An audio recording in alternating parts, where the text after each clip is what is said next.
Welcome to Whisperer of Madness. If you're enjoying the story, consider liking the video and subscribing.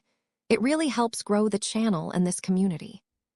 Watching the blazing white sea of fire tinged with redness surge forward with 7th G's hoe, Ding Songyan felt a measure of surprise alongside a flicker of excitement at encountering a martial art so unlike anything he'd seen before. Over the past 2 months, as his foundations grew steadily more solid, Tao Wenshu had often sparred with him during training sessions, teaching through practice rather than instruction.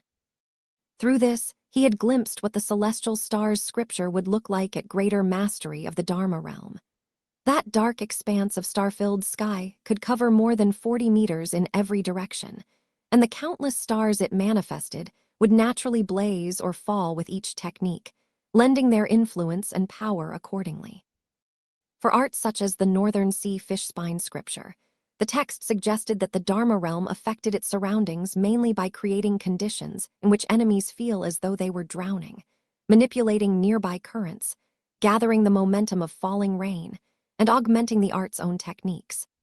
None of them could yet fully manifest the illusory into the real, such as truly summoning a starfield or a flooded plain onto solid ground. Yet 7th G had actually ignited world-scorching flames within 40 meters of him and conjured a genuine hellfire inferno. Against another Dharma realm grandmaster, a warrior at the perfected Great Proliferation realm might manage to block 2 or 3 moves. But against 7th G, they would likely be incinerated to ash before even closing the distance or suffering a single blow. By the Northern Sea fish spine scriptures measure, this is already the might of the Heaven Man realm. Was 7th G originally a supreme master, with some disconnect between his power and his person leaving him showing only Dharma realm range? Or is the art itself exceptional? Or is the world-scorching fire sea purely a spectacle that's not as strong as it appears? Ding Songyan did not dodge. He let 7th G close to within 20 meters in a single step. Every detail of the surrounding environment flooded into his mind with perfect clarity. The scorching heat is real. The sea of fire is an illusion, a phantom conjured by the art's influence over extreme temperature.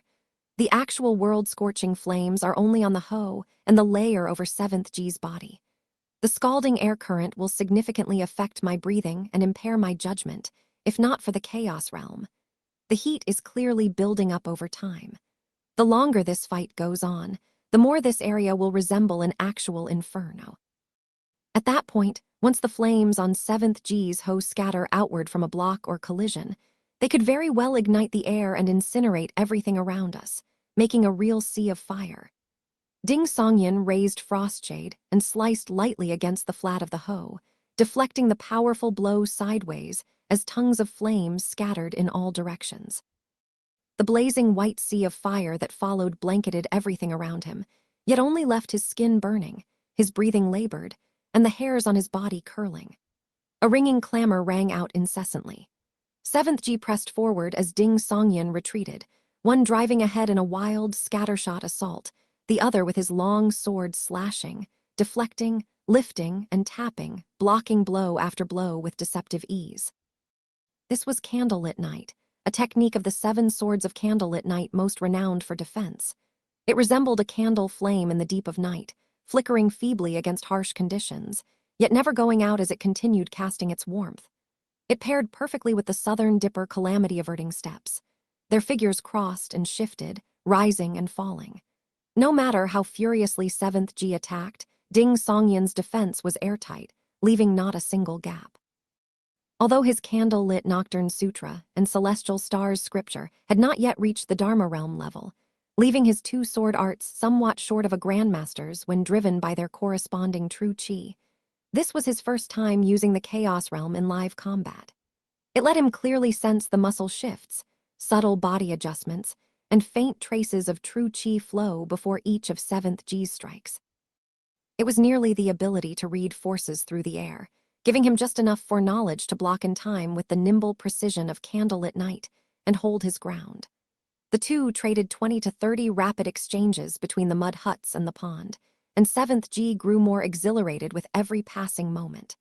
Suddenly, he gripped the hoe with both hands and brought it crashing down on Ding Songyan with the force of a mountain. Ding Songyan did not block head-on. He stepped to the side, letting Frostshade slice diagonally upward in a connected parry and deflect that resolved the attack. But as his long sword scraped across it, a stream of blazing white-hand red flames scattered from the hoe's surface with a sharp ring. A howling gust erupted as the surrounding air, already scorched to a critical heat, ignited in an instant. A near-white crimson sea of fire swallowed Ding Songyan whole, painting the pond a brilliant gold red. Ding Songyan was unperturbed.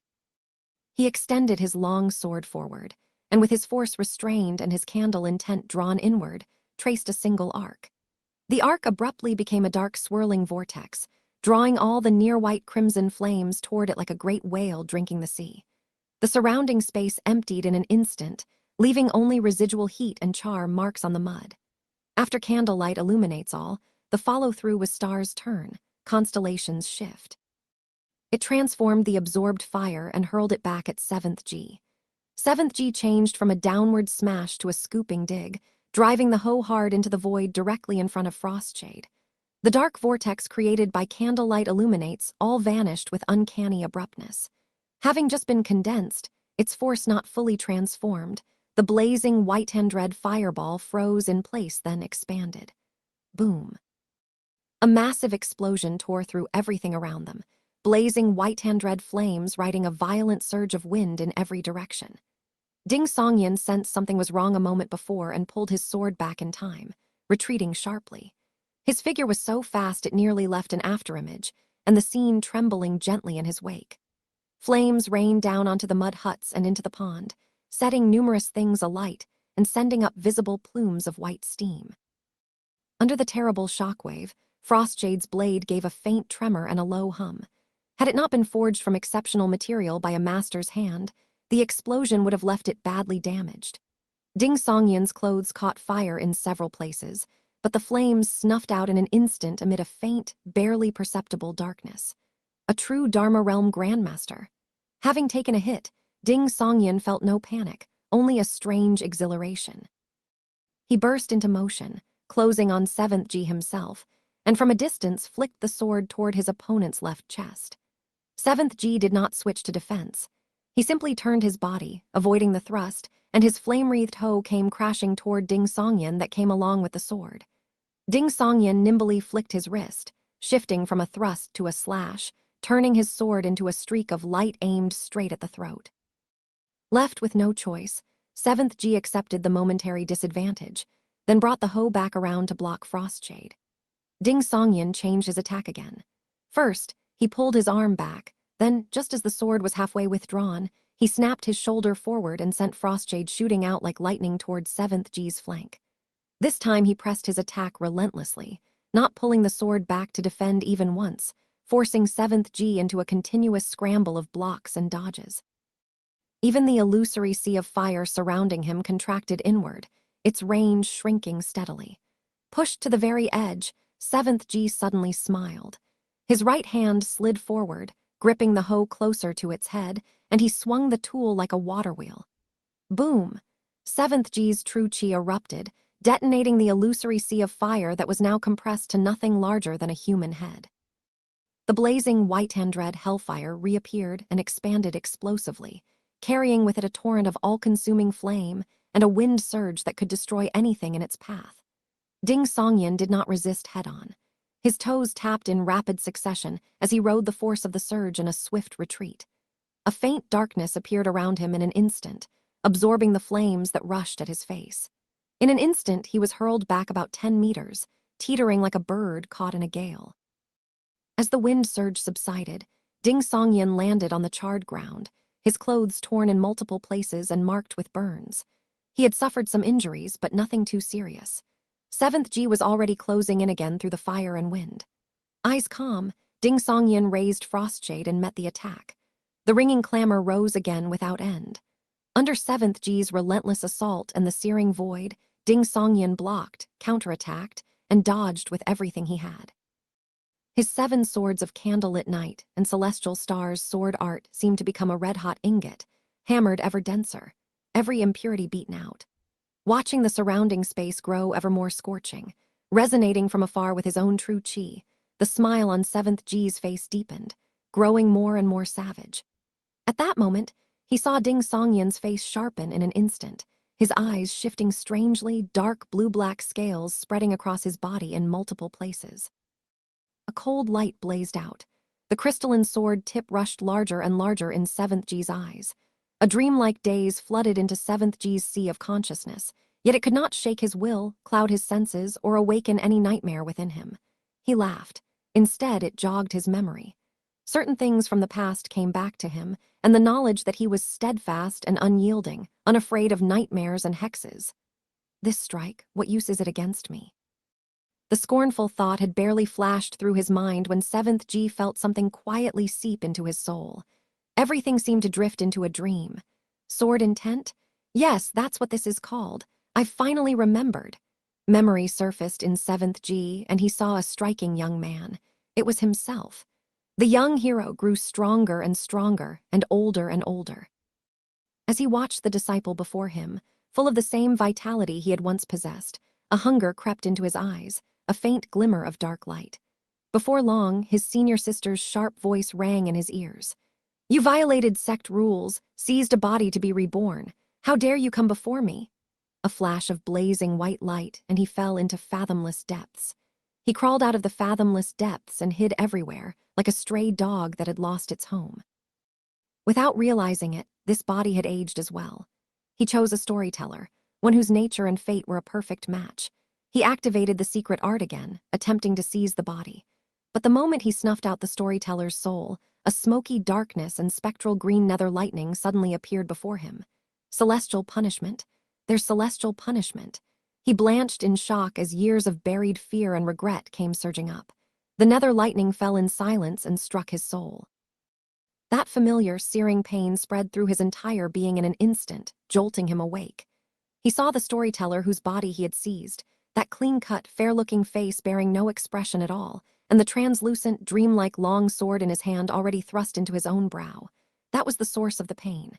WH? Am I about to die? Truly die? 7th G drifted in confusion, lost in both body and mind. In the end, I'm dying in the wilderness like a stray dog. No one knows I'm dying here. No one will mourn me. No one will grieve. Had I known, I should have died of old age within the sect. My peers would have mourned, my disciples would have grieved. These past decades truly were like a dream. Thud. 7th G collapsed heavily to the ground and went still. Ding Songyan quickly opened his yin eyes, intending to question the spirit, but the moment he saw 7th G's ghost, he found it twisting savagely into a streak of crimson light and shooting straight toward his own ancestral aperture between the brows. Not truly dead yet, and able to suppress its fear of banishing demons and warding off evil. That body-seizing secret art. Ding Songyan's mind sharpened, and the chaos realm around him manifested fully. In that enclosing darkness, 7th G's soul moved ever more slowly, dissipating ever faster and growing ever more afraid. Who are you? Ding Songyan asked, his voice cold as frost. Only when 7th G's soul had come to a full stop within the chaos realm, less than 4 meters away, did Ding Songyan notice how it differed from other souls. 7th G's ghost still appeared as a man in his prime, no different from his body other than it had turned translucent and was tinged with spectral green. But a second soul had grown from his back, shaped like a crow that had a white beak, red feet, and strange markings on its head. Its face was deeply human, fearful, wrathful, touched with age, suffused with confusion, and trailed by wisps of crimson fire. This phantom resembles the Jingwei bird yet has its own face. Someone from the Imperial Daughter sect. The connection came to Ding Songyan in an instant. During the fight earlier, he had only been able to make out a crow-like shape with a whitish beak in the void, the rest too indistinct to identify the lineage quickly. Now that the haze had cleared and the details were visible, the answer came readily. According to the secret classic of mountains and seas, Jingwei, Flame Emperor's daughter named Nuwa. She drowned in the eastern sea and transformed into Jingwei. Its form resembles a bird, patterned head, white beak, red feet, and its cry is its own name. Steadfast and unyielding, it stills waves and calms seas, scorches mountains and boils oceans, dying yet never perishing. Body-seizing rebirth derived from the dying yet never perishing trait. Stills waves and calms seas. No wonder the vortex created by candlelight illuminates all dissipated so strangely and brought backlash. The imperial daughter sect is based in the Eastern Sea, belongs to no nation, and has always been shrouded in mystery. All I know is that they trace their lineage to Jingwei, and their primary cultivation art is the scripture of scorching mountains and filling seas. Ding Songyan's understanding clicked into place. He looked at 7th G's soul with deep, measured eyes and waited for an answer. I am 7th G. The ghost had barely gotten that far when he suddenly twisted into an expression of pain. The white-beaked, red-footed crow phantom on his back beat its wings and scattered trailing flames, speaking in the same voice as 7th G but more hoarse. I am Jiang. I can't remember who I am. The crow's face grew ever more lifelike, its anguish written plainly across its features. Ding Songyan was not the least bit surprised by the answer, I can't remember. If 7th G had been a grandmaster with all his faculties intact, he would have recognized that the Huangliang awakening block contained a dream-related sword intent. Would he really have carried it on his person and walked into the trap at the critical moment? Seeing that the enemy's ghost had grown quite transparent and thin, Ding Songyan pressed quickly. You seized the storyteller Ding Songyan's body? Yes. 7th G's ghost and the crow phantom behind him answered in unison in a deeply unsettling manner. Both furrowed their brows at the same time, faces full of confusion. No, if I had seized the body, why would I still be here? And who are you? My transmigration caused a problem during your body seizure, severing part of your divine soul and leaving it behind, where it merged with 7th G. Ding Songyan tried to piece together a possible truth from the contradictory words. He chose his words carefully. What method did you use to seize a body and be reborn? And why did you choose the storyteller Ding Songyan? With the great dream of 3 lifetimes attack, Ding Songyan had awakened some of the other man's real memories, but most of the scenes and events were his own invention. For instance, if the Grandmaster surnamed Jiang had truly come from the Imperial Daughter sect, there would almost certainly have been a senior sister in his life, but whether such a person had actually been important to him, disavowed him, and moved against him to cleanse the sect was anyone's guess. Ding Songyan had simply felt that adding such a figure would make the story flow more smoothly and draw the target in deeper. The reason Grandmaster Jiang had chosen to seize the storyteller, Ding Songyan, was also something Ding Songyan had invented based on novels from his past life. They weren't necessarily true, and something he needed to confirm. 7th G's ghost and the crow phantom behind it spoke in one voice. His fate was compatible with mine, and he was young enough.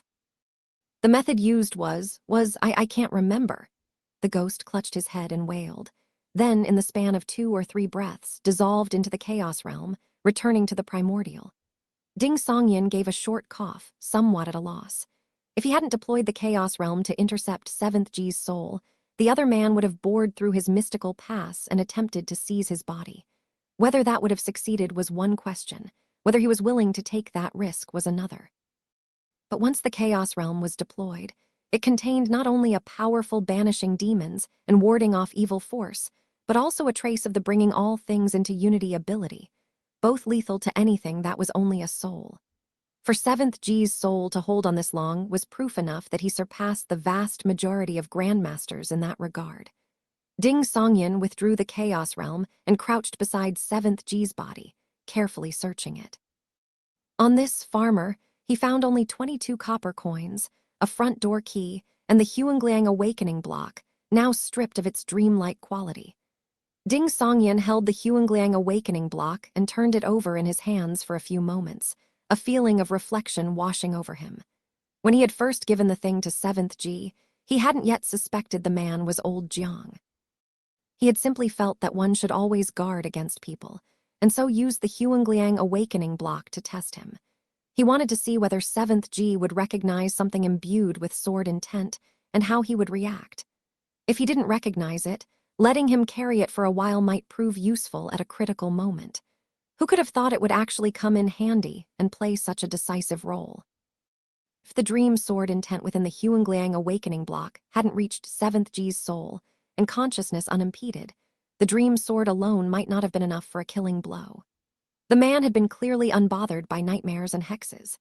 In that case, Ding Songyan would have had to channel his fast, slow sword and sword intent of winter and summer through the 7 swords of candlelit night and celestial stars sword art, supplemented by the influence of the establishing the 6 directions trait.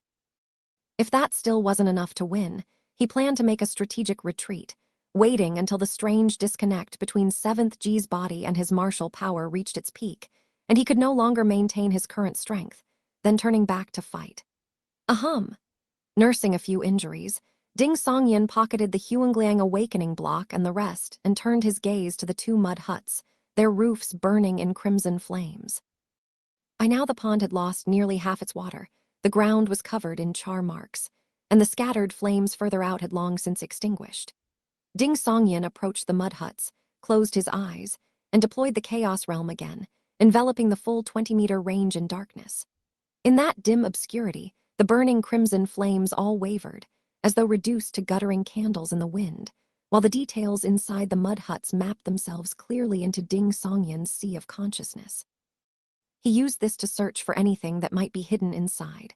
This was a capability available only to a Chaos Grandmaster. Other warriors might need to reach the Heaven Man realm before they could do anything comparable. A dozen or so breaths later, Ding Songyan's eyes lit up. He had found an anomaly.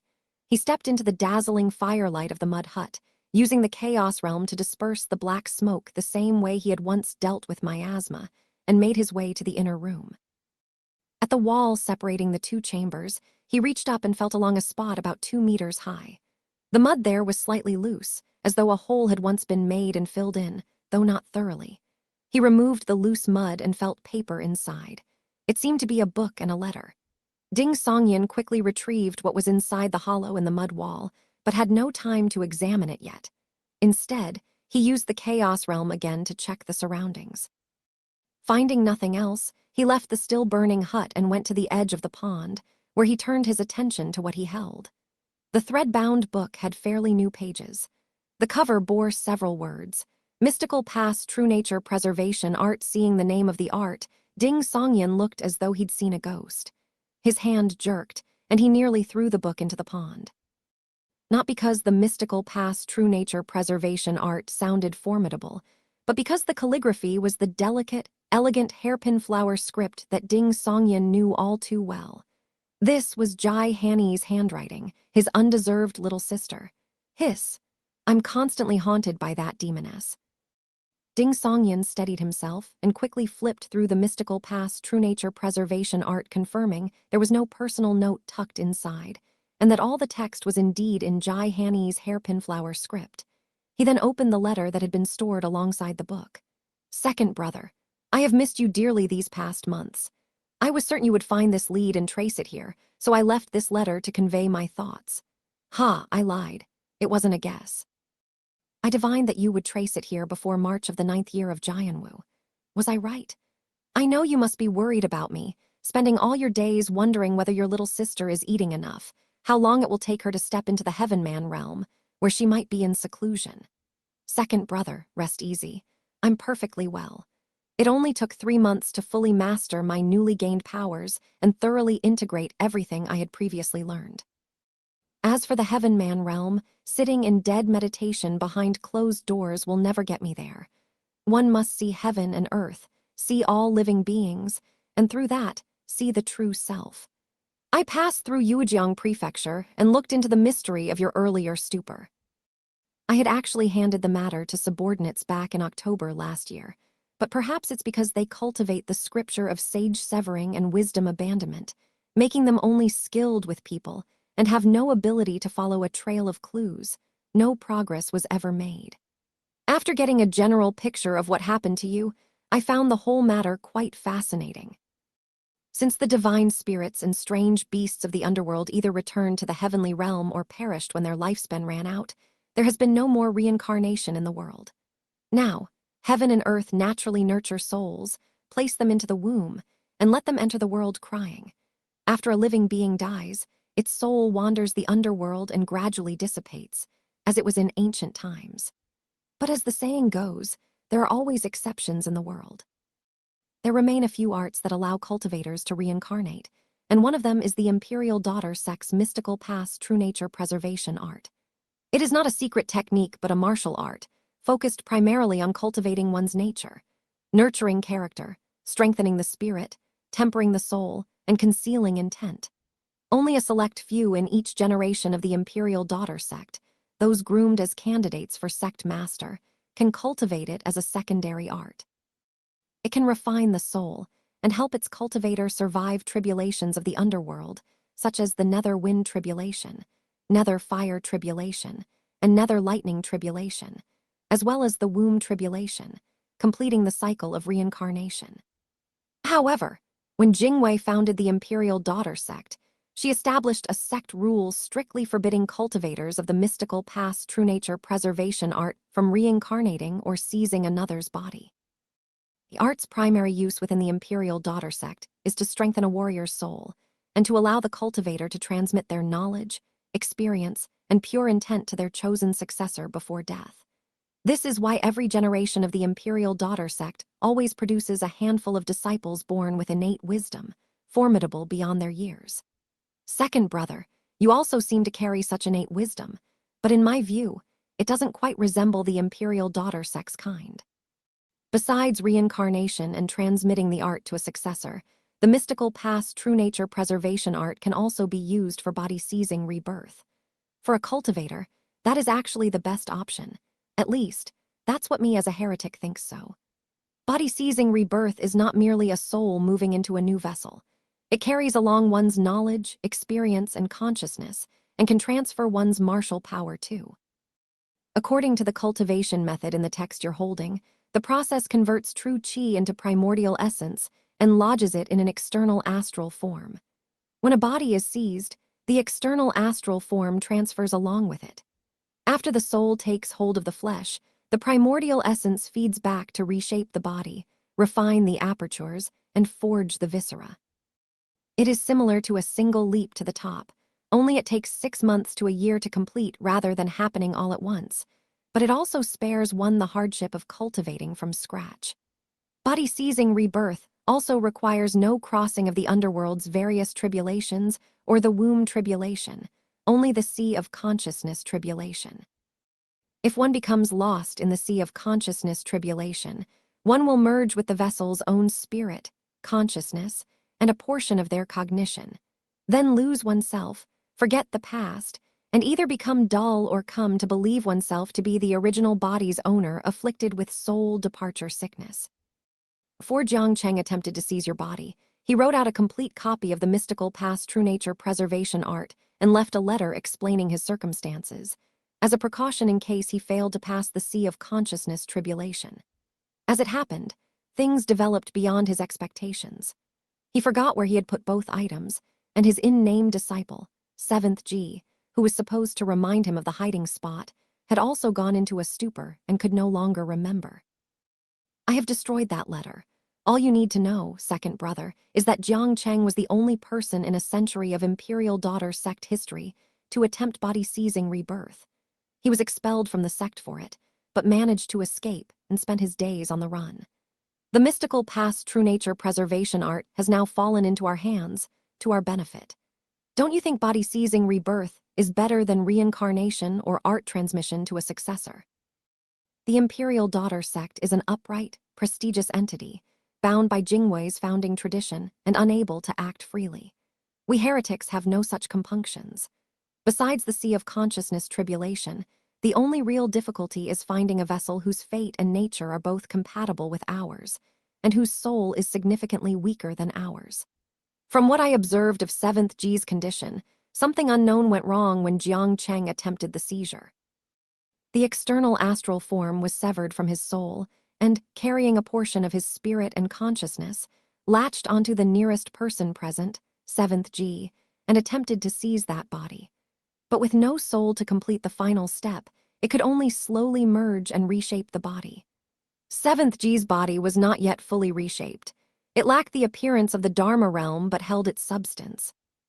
Yet the body-soul and the astral form were mismatched, so every time he exerted full force, it counted as borrowing an external power, something he could sustain for no more than a quarter hour. Otherwise, his soul would be incinerated and his flesh would collapse. Second brother, no matter what, all that has passed is gone. Today is a new beginning, so there is no need to dwell on the past. Oh, and I divined that you have kept our master's celestial heart imprint. That was a lie. I guessed it. With such a useful celestial heart imprint, I'd keep it too if I were you.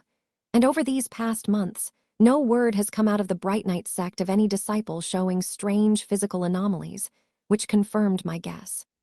Second brother, you have not cultivated the divine art of heaven and earth transmutation, nor have you read the complete sutra of celestial heart wisdom. If you frequently make use of the celestial heart imprint's ability to divide your mind in two, you risk falling into hysteria, a condition resembling one body with two souls. Did our master never warn you of this? Oh, he wasn't that considerate, and he died too quickly too. Can you guess whether what I just said is true, or whether I'm deceiving you to make you afraid to use the celestial heart imprint boldly, thereby hindering your cultivation progress? When we meet again someday, if you ask me nicely enough, my heart may soften and make me teach you the divine art of heaven and earth transmutation, or let you read through the Sutra of Celestial Heart Wisdom once. After all, you are our master's final disciple, and my little junior brother. Only, that would require you to sever your worldly ties. Our master is gone, so I as your senior sister would have to step in and help you cut off your master Tao and your senior sister Zhang. I have taken the original of the mystical past true nature preservation art and made a copy for you. Can you guess whether I added something, removed something, or changed something, or left it exactly as it was? Second brother, I am out wandering and tempering myself. Perhaps one day I will suddenly appear before you. Little sister, get away. By the time Ding Songyan finished the letter, he was drenched in cold sweat and his skin was crawling. Demoness Jai was describing terrifying things in a cheerful tone, and she clearly had some grasp of his current situation. To predict future events is terrifying indeed. It is currently January of the 9th year of Jianwu, before March. If severing worldly ties weren't so horrifying, I genuinely want to learn the divine art of heaven and earth transmutation. Damn it, if I really did sever worldly ties, you're both my little sister and half my senior sister, wouldn't I have to cut you off first? Hiss, could Jai Hanny begraming me, showering me with benefits, all as preparation to one day cut me off as a worldly tie. Ding Songyan's head ached. Jai Hanny letting me go previously could still be attributed to the suspected mastermind behind the scenes. Likely, Jiang Weiken. But leaving behind the mystical past true nature preservation art on purpose has no such explanation. Surely she wouldn't kill me someday, send me into reincarnation, and then lead me around telling everyone she's my mother. Ding Songyan suddenly understood the kind of pressure his senior sister and senior brother Wan must feel. The threat of the demon's sovereign and Jai Hanny had always felt one step removed before. It felt distant, as if it could be avoided by simply not seeking it out. But now that Jai Hanny's letter was right in front of him, Ding Songyan felt as though a mountain had been lifted and set upon his shoulders. He felt he needed to at least consolidate a perfected Grandmaster foundation, with all his martial techniques reaching that same level, before he could barely claim some capacity for self-preservation. Once he had an initial grasp of Dharma principles and formed his own martial framework, he could breathe a little easier.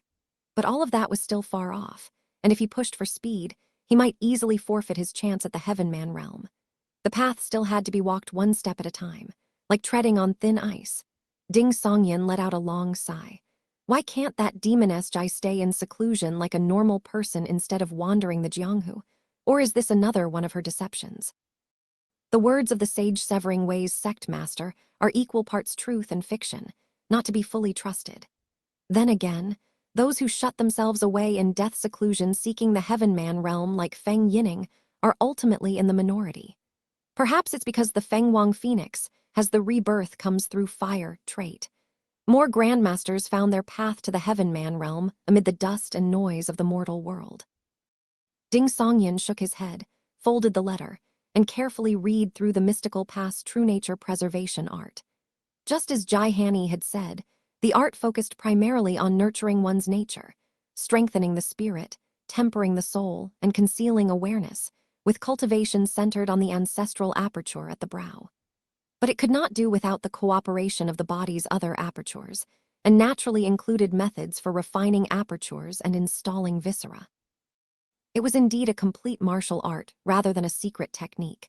The copy Jiang Cheng had written contained no section on forging apertures and installing viscera. Ding Songyan had inferred the existence of such methods from the alien apertures and non-human viscera required by the cultivation process. For him and Jai Hanni alike, their absence made no real difference. Exquisite and profound. Ding Songyan finished his read-through and put both the text and the letter away for now. He looked toward 7th G's body and began to reconstruct what had happened. Back then, Jiang Cheng had chosen the storyteller, Ding Songyan, as his new vessel and sent his unnamed disciple, 7th G, to lure Ding Songyan to this hollow in Immortal Grotto Mountain, where he attempted the seizure. But the moment he shattered Ding Songyan's soul and caused his death, I transmigrated over and introduced a new variable. Perhaps even bringing with me underworld tribulations or other complications. This caused him not only to become lost in the sea of consciousness tribulation, but also to be severed from his external astral form and a portion of his spirit and consciousness. When he came back to himself, he became increasingly convinced he was Ding Songyan and went into a stupor for some time. His external astral form and a portion of his spirit and consciousness instinctively seized upon the only other person present, 7th G. But without a soul to complete the final step, 7th G too fell into a state similar to failing the sea of consciousness tribulation. First dullness, then seemingly a different person, while the fusion of body, soul, and astral form proceeded very slowly. I was therefore stranded in the underworld and wandered for most of a year, until Jai Hanni killed Jiang Cheng, who had seized the body but was lost in it, and I was finally able to return to the body. An ordinary person like me wandered for most of a year without dissipating. Was that a transmigration bonus, or is there another reason? Ding Songyan pondered over the matter for a while, then set the matter aside for now and turned to thinking about how to wrap things up. Killing someone was no small matter. The authorities would need to be given some account. After all, 7th G was not a wanted man. On the surface, he was an innocent farmer, and quite a few people in G family village had seen him lead an outsider out of the village today. The outsider's name would be a single register book check away. Pan Yunju, Bright Night Sect. In truth, if the prefecture and county officials were brought to this hollow, they would be able to tell at a glance that something was wrong with 7th G. Scenes like this were not something an ordinary person or even a third-rank or fourth-rank powerhouse could create. The Bright Night sect was said to have the candle flame, but that was inclined toward illumination and held no capacity for scorching mountains and boiling seas. The problem was that 7th G had displayed Grandmaster-level power and yet been killed on the spot. That would raise the question of what level of strength Ding Songyan, who had fought him to the death, actually possessed. Simply exposing an overnight leap to the top would be manageable on its own, but that touched on the whereabouts of the celestial Thyrch's palace, and his own origins were entangled with the imperial daughter sect and body-seizing rebirth. It would be stranger if the imperial court didn't grow suspicious. Ding Songyan also had little desire for outsiders to know too much about his origins. That would bring no end of trouble. Body-seizing rebirth was a minor matter by comparison. Transmigrating from another world and returning to a body, that was the real problem. His thoughts raced, and an idea came to him. He walked over to 7th G's body and crouched down beside it. For a brief moment, Ding Songyan felt a pang of emotion. This was the first time he had fought a Dharma Realm Grandmaster to the death.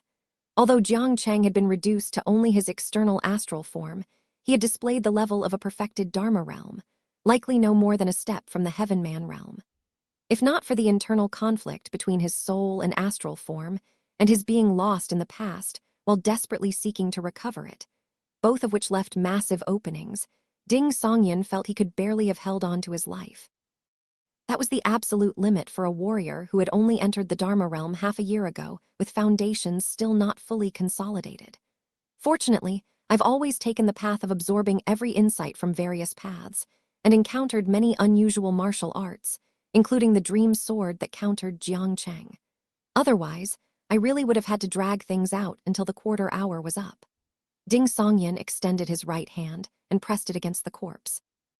His presence-absence myriad forms chi surged out through the chaos realm. 7th G's body gradually dissolved, as though it had been dropped into a corpse-dissolving pool, bringing all things into unity.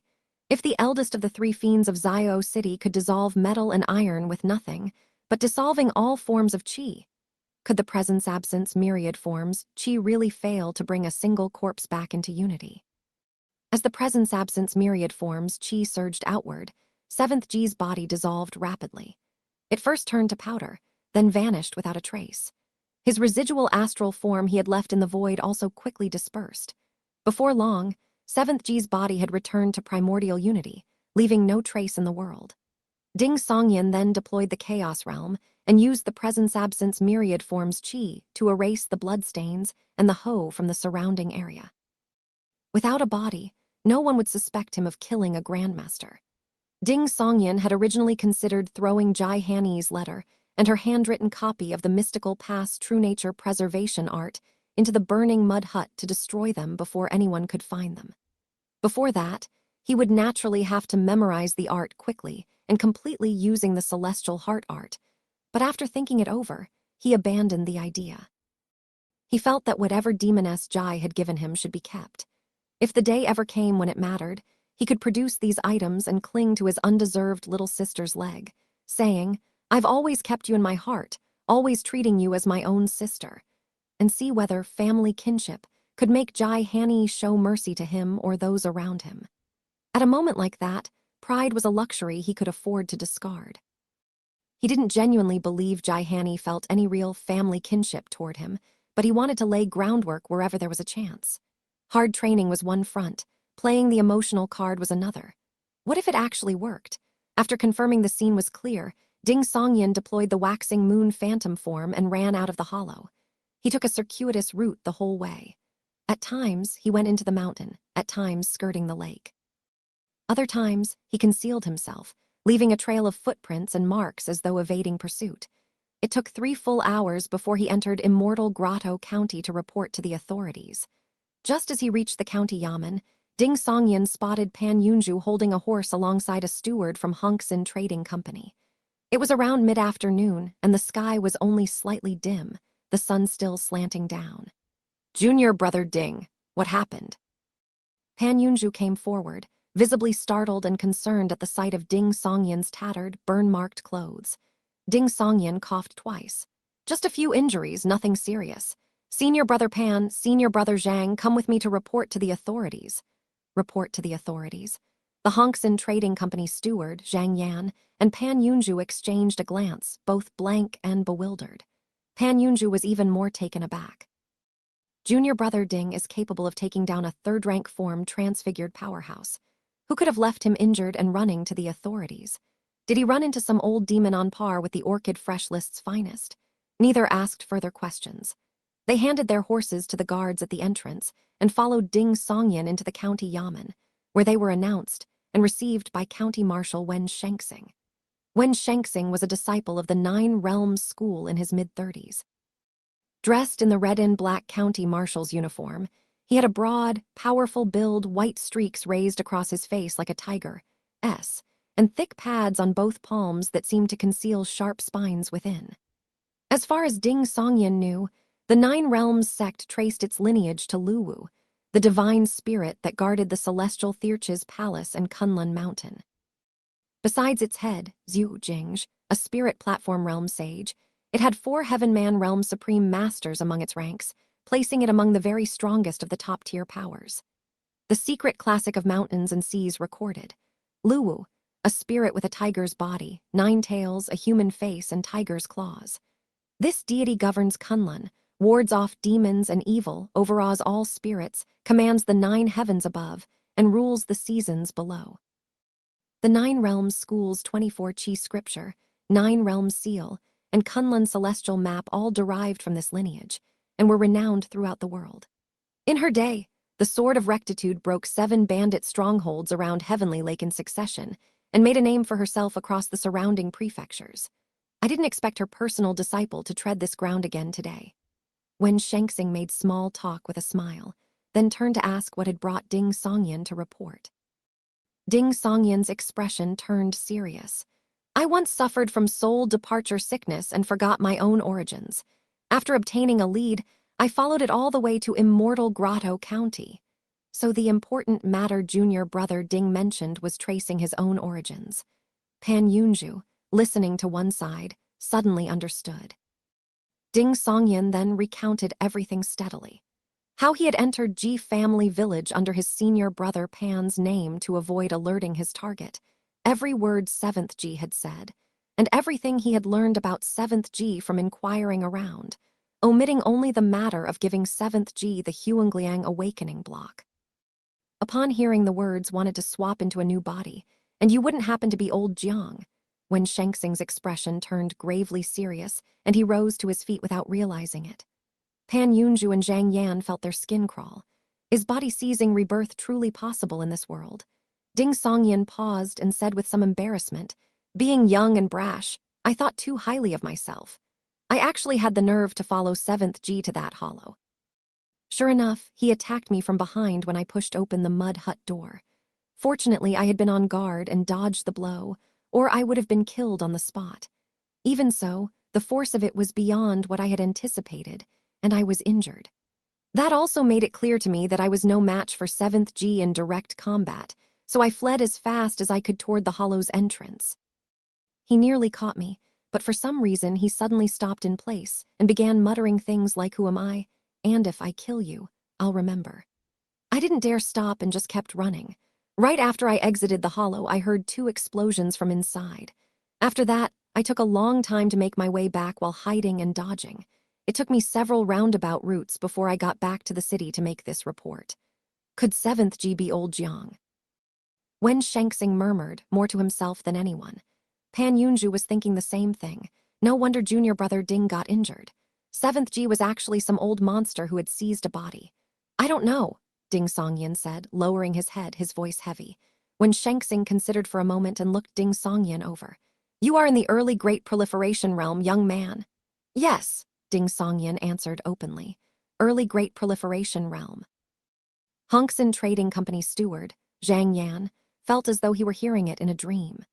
As he recalled, junior brother Ding had joined the sect only a little more than half a year ago. Even accounting for whatever body tempering and chi cultivation foundation he'd had before, he should still be in the aperture refinement stage of the human realm, a process that typically took 2 to 3 years, a year and a half at the very shortest. How is he already in the early Great Proliferation realm? Wasn't he the storyteller who had suffered from soul departure sickness?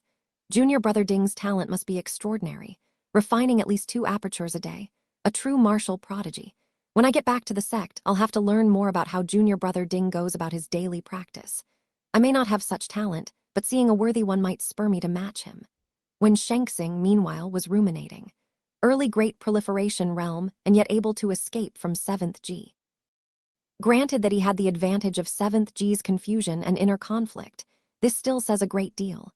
No need to report to the prefecture and request a grandmaster either. I'm a 3rd-rank form transfigured, 1 step from grandmaster. 2 other constable chiefs should suffice.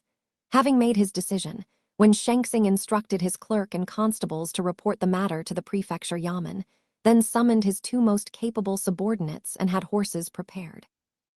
Ding Songyan naturally went along. Pan Yunju felt that 7th Ji must be formidable since he was capable of injuring and driving off junior brother Ding.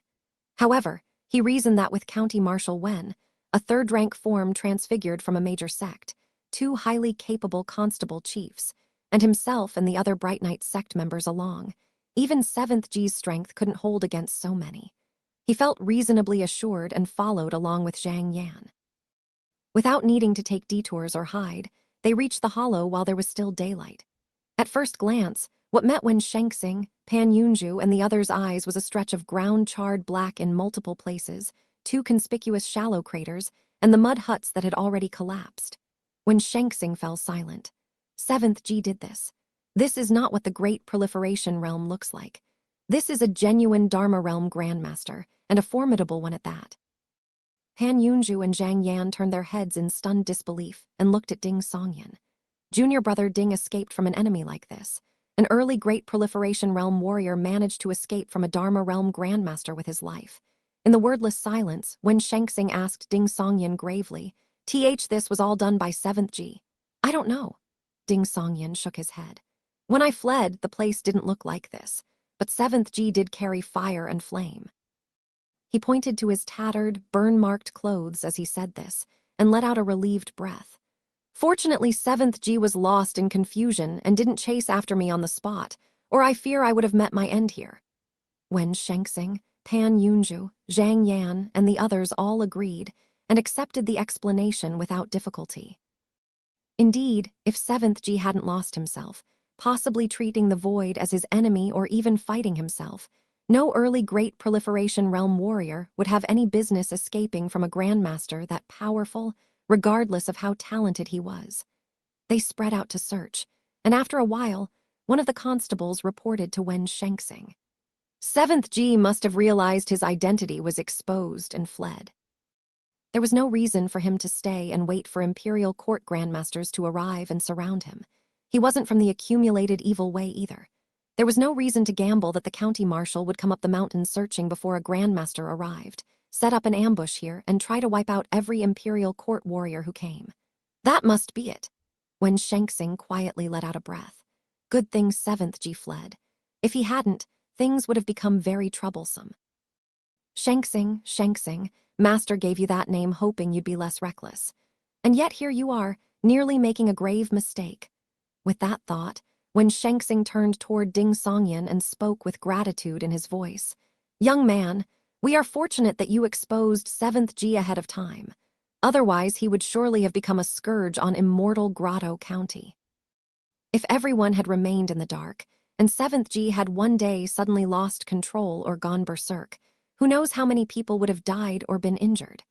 A Dharma Realm Grandmaster was still within the realm of human ability to deal with. With himself and the two constable chiefs working together, supported by more warriors and powerful bows, they could manage. Besides, the military camp outside the city could form up to face the enemy.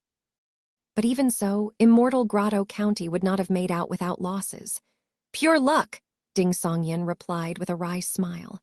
The two constable chiefs then dug up a set of bones behind the mud huts, a sight that let Ding Songyan quietly breathe easier.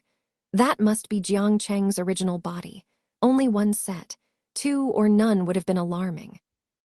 On the way back to the city, when Shengxing and the two constable chiefs stopped by Ji Family Village, searched 7th G's home, and inquired about his daily habits, all of which largely confirmed what Ding Songyan had said. Ding Songyan remained perfectly calm throughout. Everything he had said was the truth. "Young man, it is already dark. Why not stay the night at the county yamen? I'll have someone make inquiries tonight about your time here as a storyteller and see if we can learn anything about your origins." Out of gratitude, Wen Shengxing offered to help. Looking at the streets still thick with the New Year's atmosphere, Ding Songyan found himself momentarily at a loss for how to respond to Wen Shengxing's offer. Deep down, once he figured out why it had taken over half a year for him to take over this body, there was no reason to stay in Immortal Grotto County. Was he supposed to wait here for the demon sovereign to come knocking? As for the origins of the original Ding Songyan, he had no interest in investigating that. But he couldn't say that. On the surface, he had come to Immortal Grotto County under the banner of investigating his origins, and now that there was clearly a chance for further inquiry, refusing to stay would genuinely arouse suspicion. After a brief pause, Ding Songyan said to Wen Shengxing with gratitude, "Marshal Wen, tracing my origins is likely not something that can be resolved in a day or two. My senior brother is from Eastern Plains Prefecture, and he has important matters to attend to back home. I plan to travel there with him overnight to settle those matters. We'll return to Immortal Grotto County once we're done. In the meantime, if you learn anything or reach a dead end, please pass the word to senior brother Zhang here. He can have Hunkson Trading Company relay the message to me. If so, I may not need to make another trip at all." Hunkson Trading Company's operations in Chu Province and Bao Province were not large, with branches only in the prefectural cities. Zhang Yan would likely stay in Immortal Grotto County tonight and return to Yujiang Prefecture's prefectural city the following day. "The night is long and the roads are dangerous, young man, and besides, you are injured," Wen Shengxing added with concern. "These injuries are nothing." Ding Songyan smiled. "With the 9 Realms School and Sovereign's Eye School near Heavenly Lake, the roads are always clear of trouble except for a few water bandits on the lake itself." If some petty troublemaker did appear, your two schools, disciples would swarm them for sword practice. The 24 solar terms sword derived from the 9 realms schools, 24 chi scripture was quite famous. Zhu Jing had swept the world in his youth with it, which was why Ding Songyan used sword practice as a catch-all for the custom of sharpening oneself against those on the imperial court's wanted lists. Flattered by the remark, Wen Shengxing's mouth curved into a smile. Fair enough. You managed to escape from 7th G, which speaks to your remarkable talent. Even if you ran into a major bandit, you'd likely be unafraid. My senior brother killed a 3rd-rank form transfigured military defector just yesterday. Ding Songyan invoked Pan Yunju's name to add some weight to his assurances. As county marshal of immortal Grotto County, Wen Shengxing would undoubtedly hear about this within 3 days. There was no need to conceal it. Wen Shengxing turned toward Pan Yunju's plain, austere face in astonishment. After a few moments he sighed, "You really can't judge by appearances. I misjudged him. It was just luck." Pan Yunju quickly cupped his hands and lowered his head, concealing his expression. After a few more words, Wen Shengxing did not delay their journey. He watched them go, his gaze following them toward the county's east gate. Despite coming from the 9 Realms school, the county marshal said with sincere admiration, "The Bright Knight sect is truly full of remarkable talent." After bidding farewell to senior brother Zhang Yan, who had accompanied them to the city gate, Ding Songyan followed Pan Yunju on horseback. By now the high sky was pitch black. A biting chill blew in, and dark clouds had obstructed the bright moon and stars, lending the night an air of danger. Ding Songyan was not afraid. If a Heaven Man Realm's supreme master actually appeared to intercept them, he'd just have to accept it. After galloping hard for a while, Pan Yunju slowed his horse and pulled a thick stack of banknotes from his coat. "Junior brother Ding, 19,000 taels of reward silver." For bounties of this kind, each province and prefecture could claim reimbursement from the imperial court after making the payout. Ding Songyan took them casually, drew out 6 500-tael banknotes, and handed them to Pan Yunju. "Thank you for your trouble, senior brother Pan." Pan Yunju accepted them in silence, making no protest. He felt that refusing would only end up with junior brother Ding being not at ease. Ding Songyan guided his horse with only his legs and carefully counted the remaining 16,000 taels in banknotes, drawn from various banks and trading enterprises. It wasn't that he didn't trust Pan Yunju. He simply liked the feeling of counting it himself. The two rode for stretches, paused to rest the horses, and took turns napping wherever they could find shelter from wind and rain. By the time dawn broke, they had at last arrived at Ryu County, the prefectural seat of Eastern Plains Prefecture. The patrols here were assisted by Sovereign Zai school disciples, some of whom had already developed physical anomalies. Their foreheads partly raised like a sun or a horn, skin flushed rosy under the fairness, with a few teardrop-shaped markings colored purple, white, or red, dotted near the corners of the eyes and sides of the nose. The secret classic of mountains and seas mentioned nothing about the physical appearance of the celestial consort, Zih. This was Ding Songyan's first time learning what Sovereign Zai school disciples looked like. He didn't stare, and followed Pan Yunju into a prefectural city bustling with New Year's festivities. Leading their horses on foot for a while, Ding Songyan spotted a temple-style building not far away. It had red walls, black-tiled roofs, and thick incense emitting from it. Starlight glimmered in his eyes as he looked over and saw the name, Ehwang Temple. Ehwang, wife of Emperor Shun. She was a celestial consort as well, though Zih was wife of Emperor Jun, while Ehwang was wife of Emperor Shun. "Why do people in Ryu County worship Ehwang instead of Zih?" Ding Songyan asked Pan Yunju curiously. Both were consorts of a celestial theurge, and the Sovereign Zai school was even based here. How could people worship Ehwang and not Zih? Pan Yunju gave Ding Songyan a slightly puzzled look. "You do know, Ehwang is Lady Zih's name." "Oh." Ding Songyan made no effort to hide his surprise. He suddenly recalled a passage in the secret classic of mountains and seas. Emperor Jun's wife Ehwang gave birth to the kingdom of 3 bodies, surnamed Yao. The thought prompted him to ask at once, "Then what about Emperor Jun and Emperor Shun?" Pan Yunju explained seriously.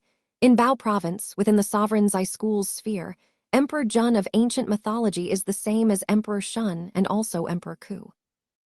Emperor Jun's wives Zih and Changxi are the same as Emperor Shun's wives Ehwang and Nuying. Zih and Changxi are titles. Ding Songyan felt that his mind was in a mess. The secret classic of mountains and seas did frequently overlap and share descriptions between Emperor Shun and Emperor Jun, for example. Emperor Jun's wife, Huang, was one of the more blatant examples. Still, treating them as one and the same struck him as genuinely bewildering. His mind raced as he asked, Zih gave birth to the 10 sons. Does that mean there were no sons before Emperor Shun? Pan Yunju smiled. The mythology around here goes like this. The 5 emperors are the Yellow Emperor Xuanyuan, Emperor Zhuangsu, Emperor Yao, Emperor Shun, and Emperor Yu. After Emperor Zhuangsu severed heaven from earth, the great suns and bright moon of the mountains and seas realm declined year by year. When Emperor Shun ascended the throne, they set and never rose again. Emperor Shun then married Huang and Nuying, daughters of Emperor Yao. Huang became Zih and gave birth to 10 suns to move through the sky, while Nuying became Changxi and gave birth to 12 moons to mark the passing year. When the 10 suns all shone at once, Emperor Jun, that is, Emperor Shun, gave ye a vermilion bow and white silk arrows to aid the lower kingdoms, and ye shot down 9 of the suns. It was not that Emperor Shun was unwilling to act himself. He simply couldn't bear to do it. The mythology of the mountains and seas realm is quite different from what I knew in my past life. Ding Songyan listened with full attention, and the descriptions of Zih and Changxi's attributes from the secret classic of mountains and seas rose naturally in his mind. Zih gives birth to the great suns, commands the sun, governs the calendar, manipulates the heavens, presides over the year and its seasons.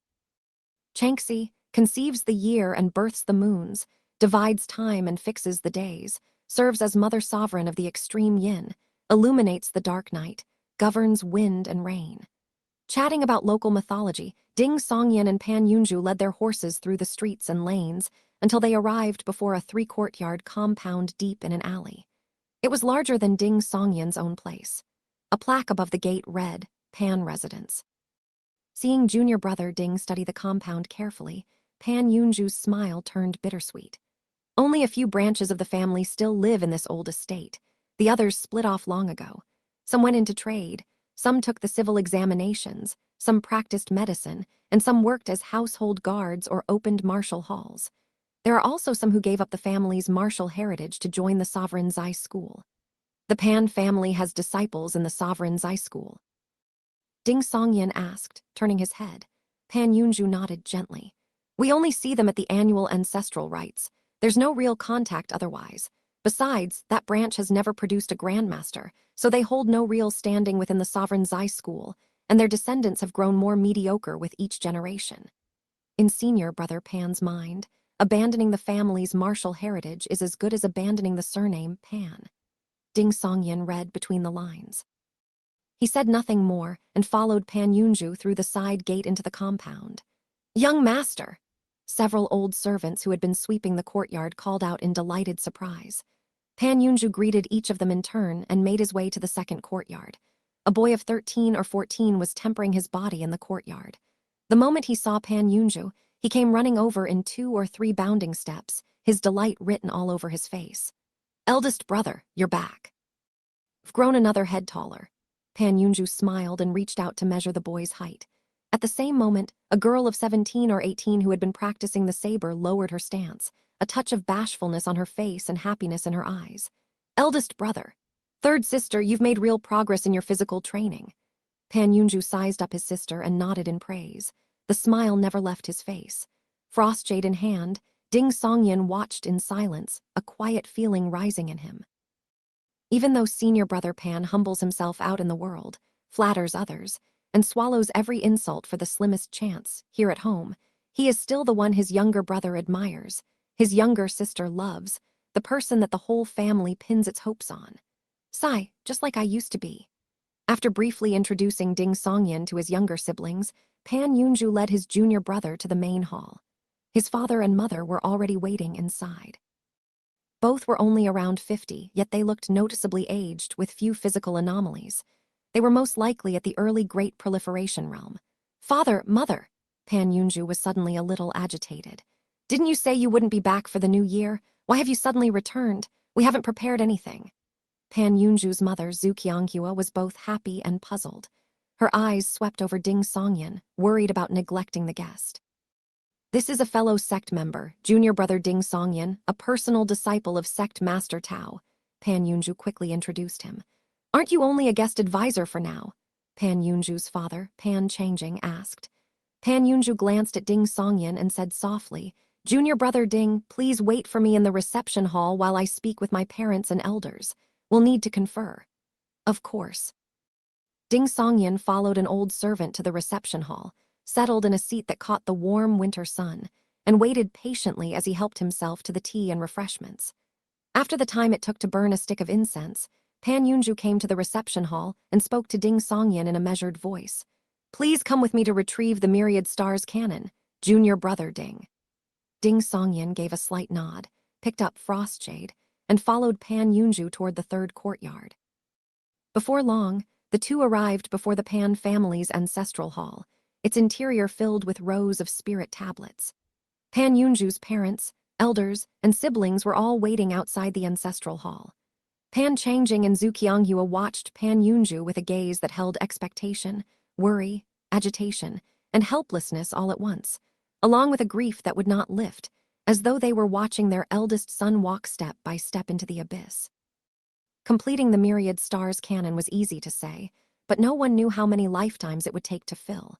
All they wished was that Pan Yunju not die or lose his mind on the spot. Even if he deviated in cultivation and ended up bedridden and paralyzed, that would be all right, as long as he lived. The other elders felt much the same, with only somewhat less grief. The younger generation were mostly confused, curious, and uncertain. Wait for me, junior brother Ding. I'll pay my respects to the ancestors first. Pan Yunju took a deep breath. Ding Songyan stood with his sword in his arms and gestured for Pan Yunju to proceed. Pan Yunju stepped into the ancestral hall and knelt before the rows of spirit tablets. He set 3 sticks of incense and spoke, his voice low and grave. Honored ancestors, I, Yunju, have found a possible way to complete the Myriad Stars cannon. The road ahead remains unclear, but it is no longer pitch black. I ask the honored ancestors to permit me to take out the Myriad Stars cannon. This is a dangerous undertaking. But if I do not act, 30 or 40 years from now, the surname Pan will fade into obscurity. I may perish, but the Pan family must not. When he had finished, Pan Yunju bowed down and knocked his head against the floor 3 times, each blow loud and resounding. The sound echoed through the hall. After completing his kowtows, Pan Yunju rose to his feet, made his way around to the rear hall of the ancestral shrine, and after some time emerged carrying the black lacquered wooden case that held the Myriad Stars cannon. He walked up to Ding Songyan with heavy steps, his voice slightly hoarse. Junior brother Ding, allow me to make a copy to leave at home. Take your time, there's no hurry. Ding Songyan smiled. I'll go for a stroll and find the Honksin Trading Company branch to arrange when we head back. He made a point of showing full trust, leaving without supervising the Pan family's transcription of the Myriad Stars canon. What Pan Yunju would hand over to the sect was the original, in any case. Out on the street, Ding Songyan pulled his collar tighter and strolled along at a leisurely pace. Whether it was how folks in different places showed different traits, or something particular about the Sovereign Zai School's martial arts, Ryu County had a striking number of beautiful women. None were true peerless beauties, but there were many pleasing to look at, and Ding Songyan feasted his eyes. Compared to the young women of Ning Province, those here favored red and seemed to have more fiery, forthright personalities. Before he knew it, Ding Songyan had found the Honksin Trading Company's branch office in Eastern Plains Prefecture. He had barely stepped inside when a female steward came forward with a smile. Would you be junior brother Ding? You know me, senior sister. Ding Songyan looked at this sharp, spirited fellow sect member who seemed to be a local and asked with some amusement. He guessed she was from the southern Chu province or Bao province, someone who had joined the Bright Knight sect through the Honksin Trading Company connection, then returned to work there in the end. Her features were more pronounced than those of Ning province people, less soft, but that fitted well with her relatively striking looks. The female steward replied with a smile.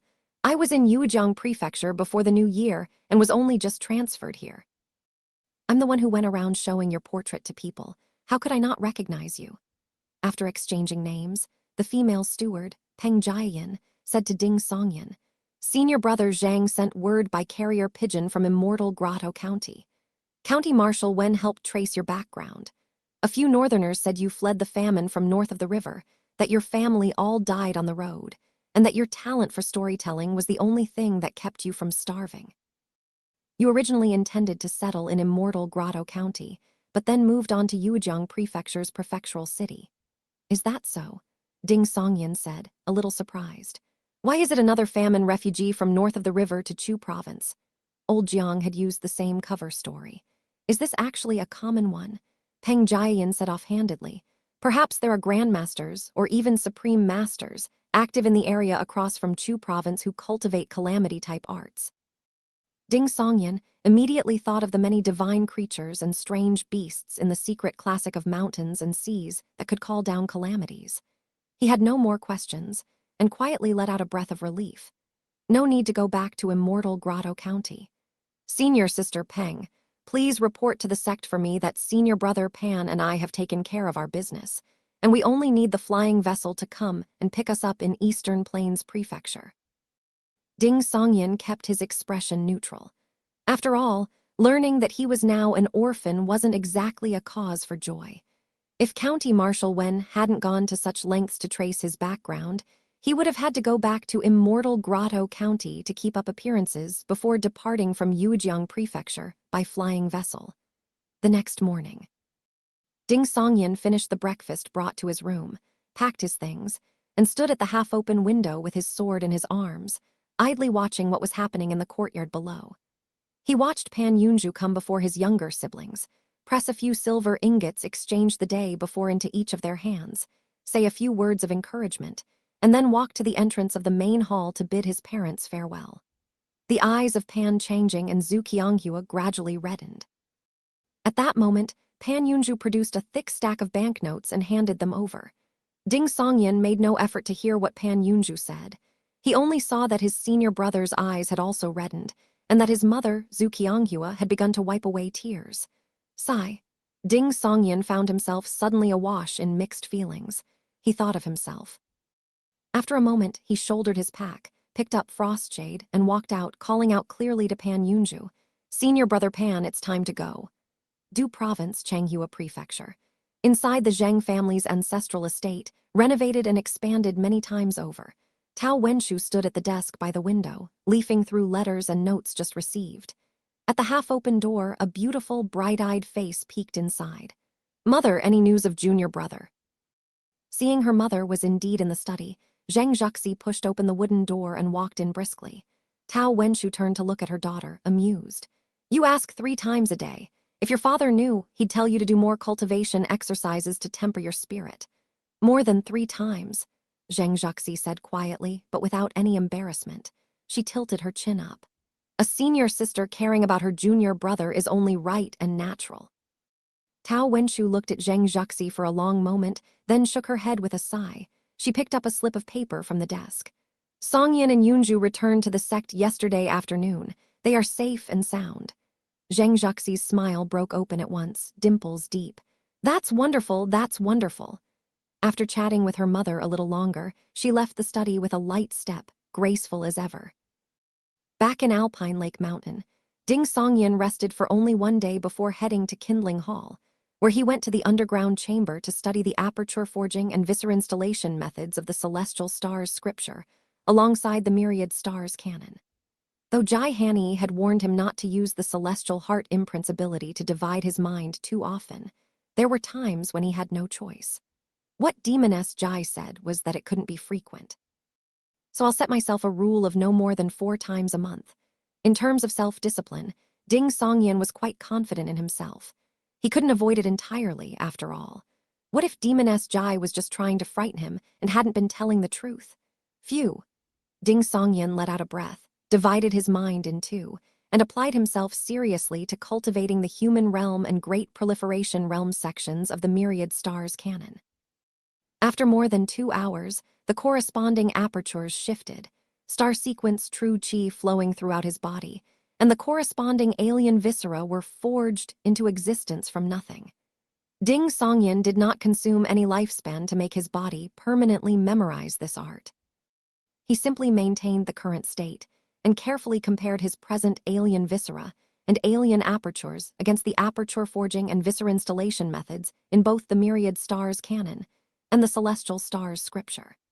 The Myriad Stars canon also contains the 4 great stellar viscera of Azure Dragon, Vermilion Bird, and the other 2, but it has 2 additional alien viscera, Extreme Yang and Extreme Yin, that the Celestial Stars scripture lacks. So what the Pan family lost are the 4 viscera installation methods for Azure Dragon, Vermilion Bird, Black Turtle, and White Tiger, which the Celestial Stars scripture happens to have. Otherwise, it would be quite a headache, and we'd have to work it out gradually through experimentation and analysis. Ding Songyin muttered silently as he lifted his ink-soaked brush and set down the fruits of his comparison on paper, one finding at a time. With a draft complete, he continued to revise, correcting places he felt might present serious problems, doing everything he could to ensure Pan Yunju would not die on the spot or lose his mind, even at the cost of sacrificing a possible path toward the Heaven Man realm. As for other consequences, they could all be remedied afterward through the lesser limitless art.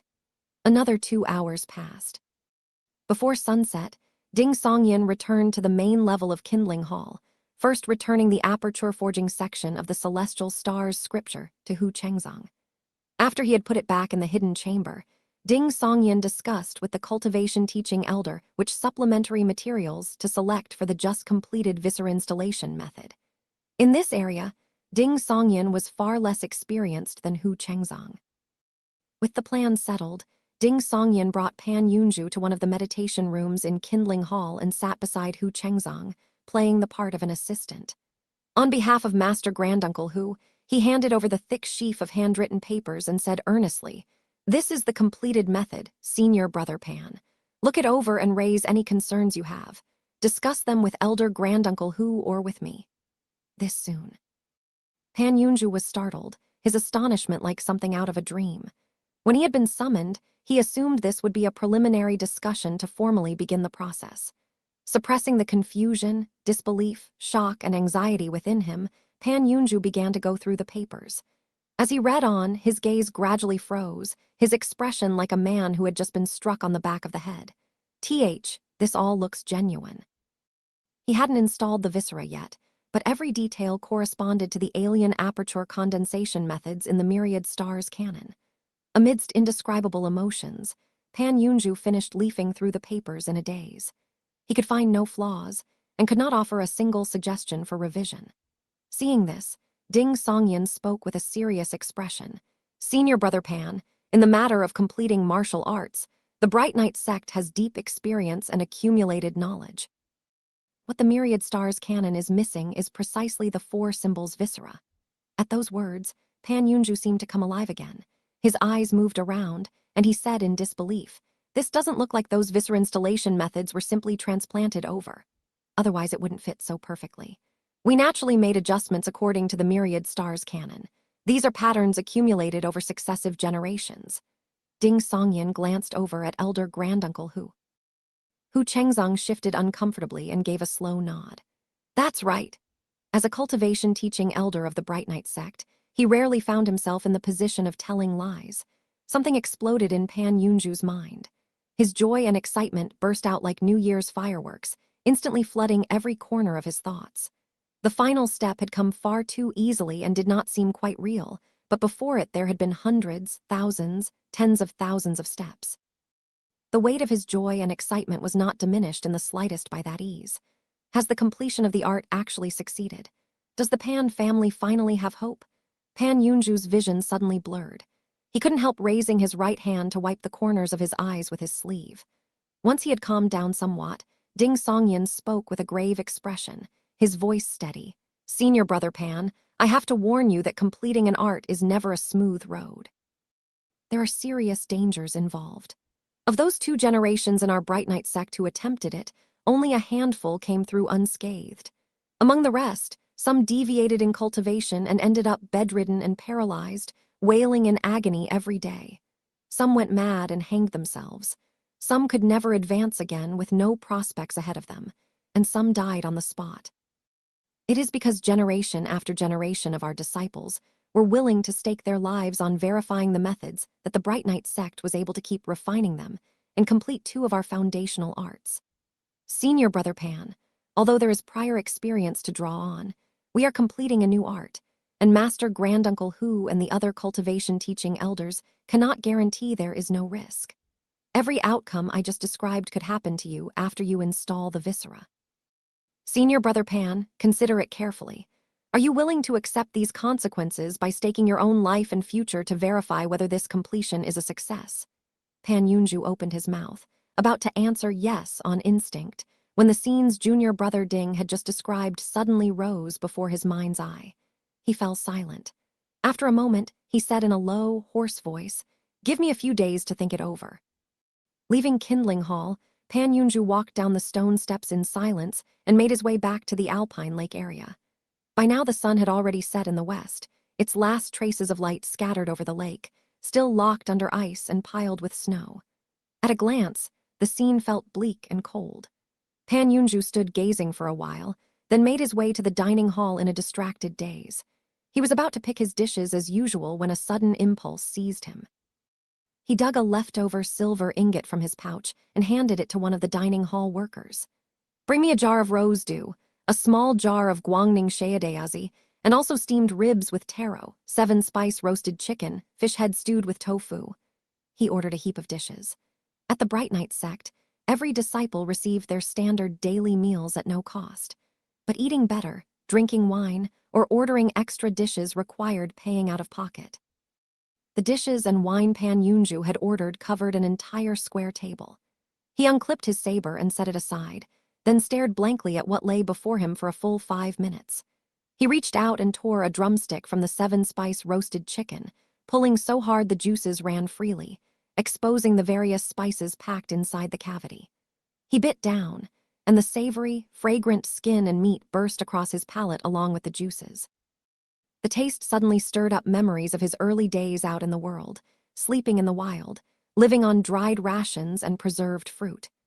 Once, a traveling companion had bought a chicken, wrapped it in mud, and roasted it in a pit. There were no spices, only strong liquor to cut the gamey smell and coarse salt rubbed into the skin, yet he had wolfed it down and felt it was the most delicious thing he had ever tasted. As the memories welled up, Pan Yunju took another big bite of the drumstick, then picked up his already poured bowl of Guangning Sheadeazi and drained it in one long pull. The strong liquor turned to fire, burning from his throat all the way down to his stomach, and reminded him that he was, in fact, still alive. Pan Yunju sometimes ate like a blitz, sometimes chewing slowly while staring blankly into the distance. By the time he had finished both jars of wine and cleared the dishes, it was already late. He began to pace around Alpine Lake, round after round. He walked until the warmth of the wine had dissolved into the cold of the night before returning to his quarters. He lived on the second floor of a small building that held 4 rooms in total. Pan Yunju's was the innermost one. He took off his outer jacket, lay down on the bed, and tried to sleep. But no matter how he tossed and turned, he could not fall asleep. The night stretched on and on as the wind wailed outside. The more anxious Pan Yunju became, the more he suffered and the less he could relax. Sleep evaded him. His lips were dry, almost cracked. He let out a long sigh, sat up, drained a bowl of cold tea, then threw on his jacket without his saber, walked out of the room, went down the stairs, and returned to the shore of Alpine Lake. At night, Alpine Lake's ice reflected the stars, flickering with tiny points of light. It was still and gentle. Pan Yunju stared blankly at it. First he grew gradually calm, then the thoughts came rushing back and he felt as though he were inside a furnace. Then he slowly settled again. This repeated without end. Suddenly he noticed the darkness had lightened considerably. The horizon showed a blush of red, and from somewhere nearby came a clamor of voices, men and women mixed together. "It reeks! Stay away from me! Watch your step!" The entry-level disciples remaining on the mountain were picking up their night soil buckets to begin their morning training.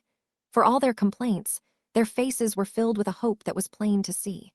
No sooner had that group gone than the newest initiates emerged from their quarters at the sound of the night watchman's drum and headed for their respective training grounds. They shivered in the cold, their breath puffing white. Every face was young. Pan Yunju watched quietly. The tension in his face gradually softened. Before his eyes, the first ray of sunlight pierced through the clouds and fell upon the mountains.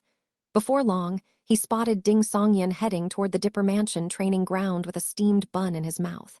Pan Yunju went to meet him, a smile on his face. He spoke slowly and clearly. "Junior brother Ding, I am willing.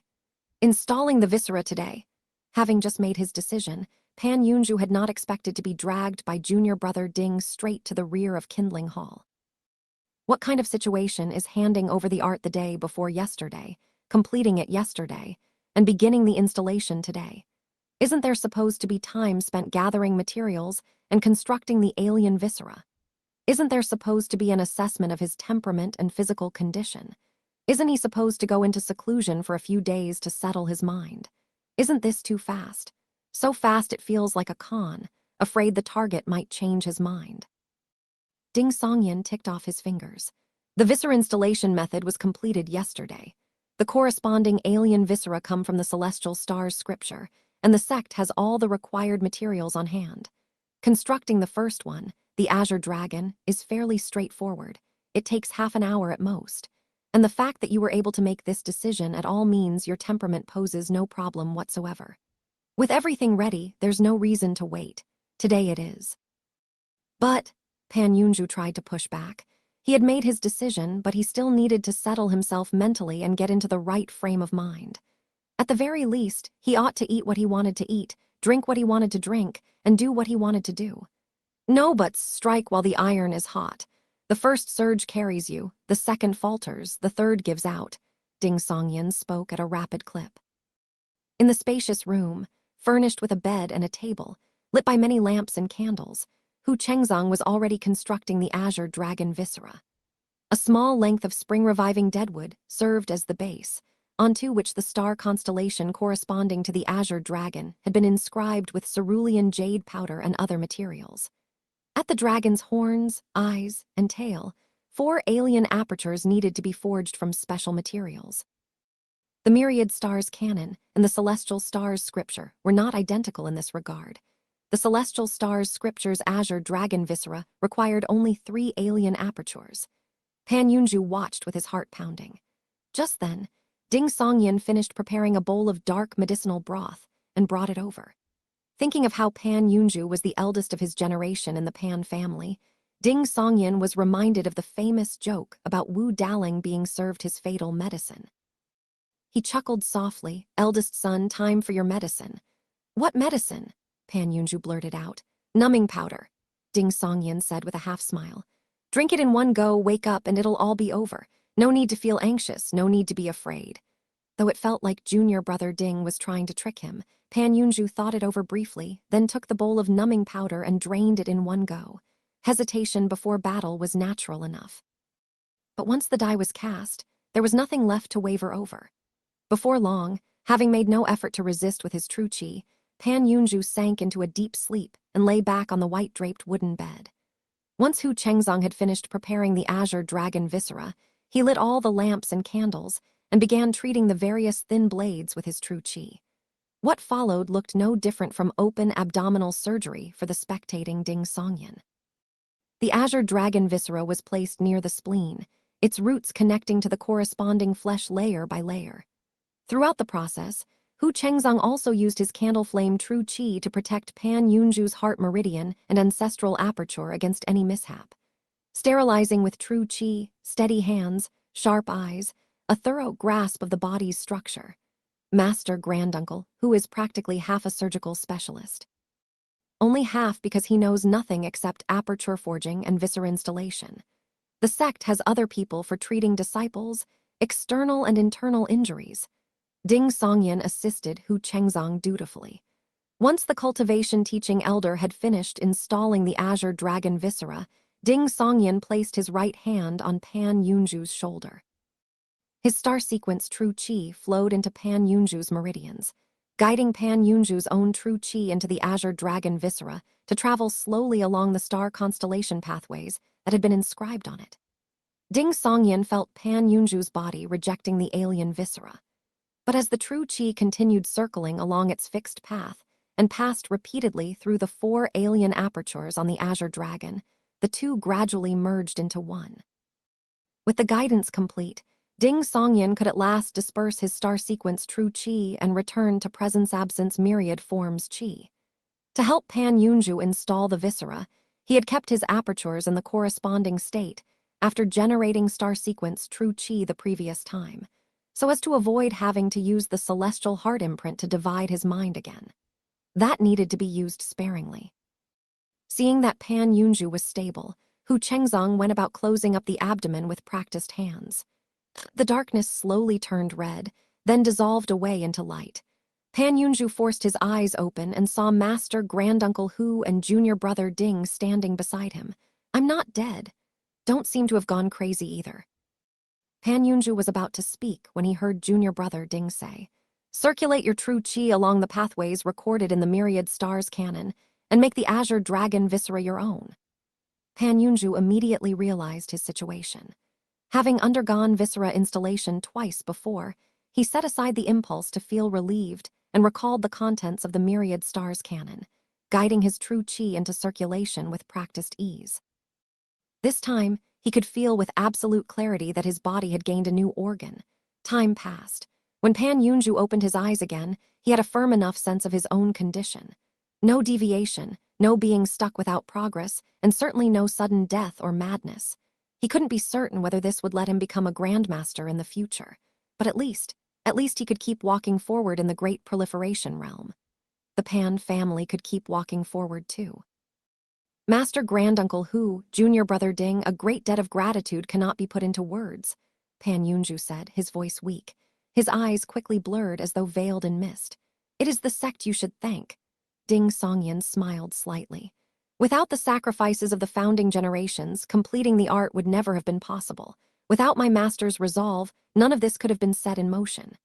Pan Yunju gave a gentle nod, his expression deeply solemn. After a few moments, he searched through his clothes and produced a stack of banknotes, passing them to Hu Chengzong with some difficulty.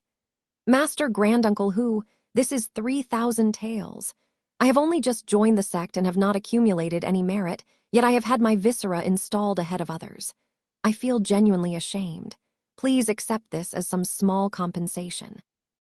The Bright Knight sect charged its disciples nothing for aperture forging and viscera installation, though it did assess each disciple's temperament and physical condition first.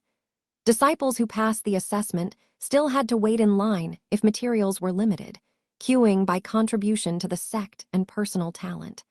Those who didn't want to wait could source the materials themselves at their own expense.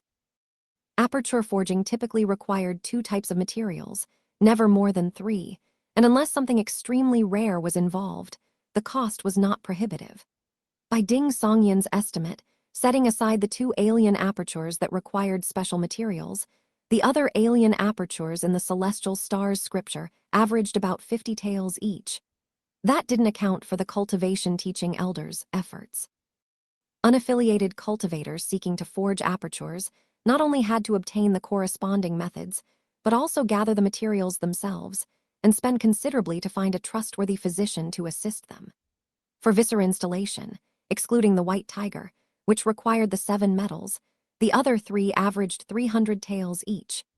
The White Tiger depended on which materials were ultimately chosen, ranging from 1,000 to 3,000 taels.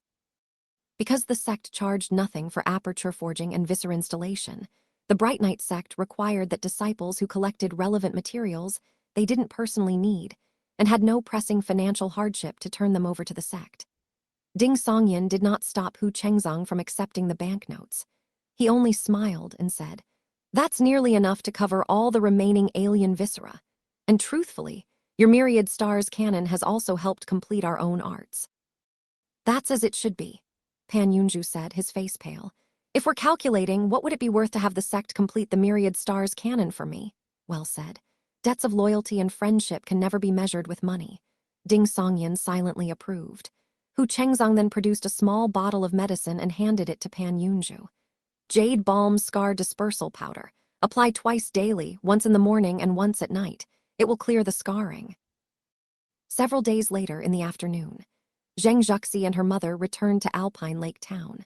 "I have some matters to handle in town. Take this medicinal pill to Songyan." Tao Wenchu handed her daughter a white porcelain bottle. Zhang Juxi had no wish to linger in Alpine Lake Town herself. She left most of her luggage at the house on Mountain View Lane, shouldered a smaller pack, deployed the waxing moon phantom form, and ran towards the mountain gate. She had just reached the boundary marker when she suddenly spotted a familiar silhouette. Ding Songyan, dressed in his usual black tight-fitting outfit and carrying Frostshade, stood waiting under a pine tree with a smile. "What are you doing here?" Zhang Juxi came forward quickly, both surprised and delighted. "I'm waiting for you," Ding Songyan replied leisurely. Zhang Juxi was a little puzzled. "How did you know I'd be returning today?" Ding Songyan smiled. "My senior sister always keeps her word. Since you said you'd be back in 15 days, 15 days it is."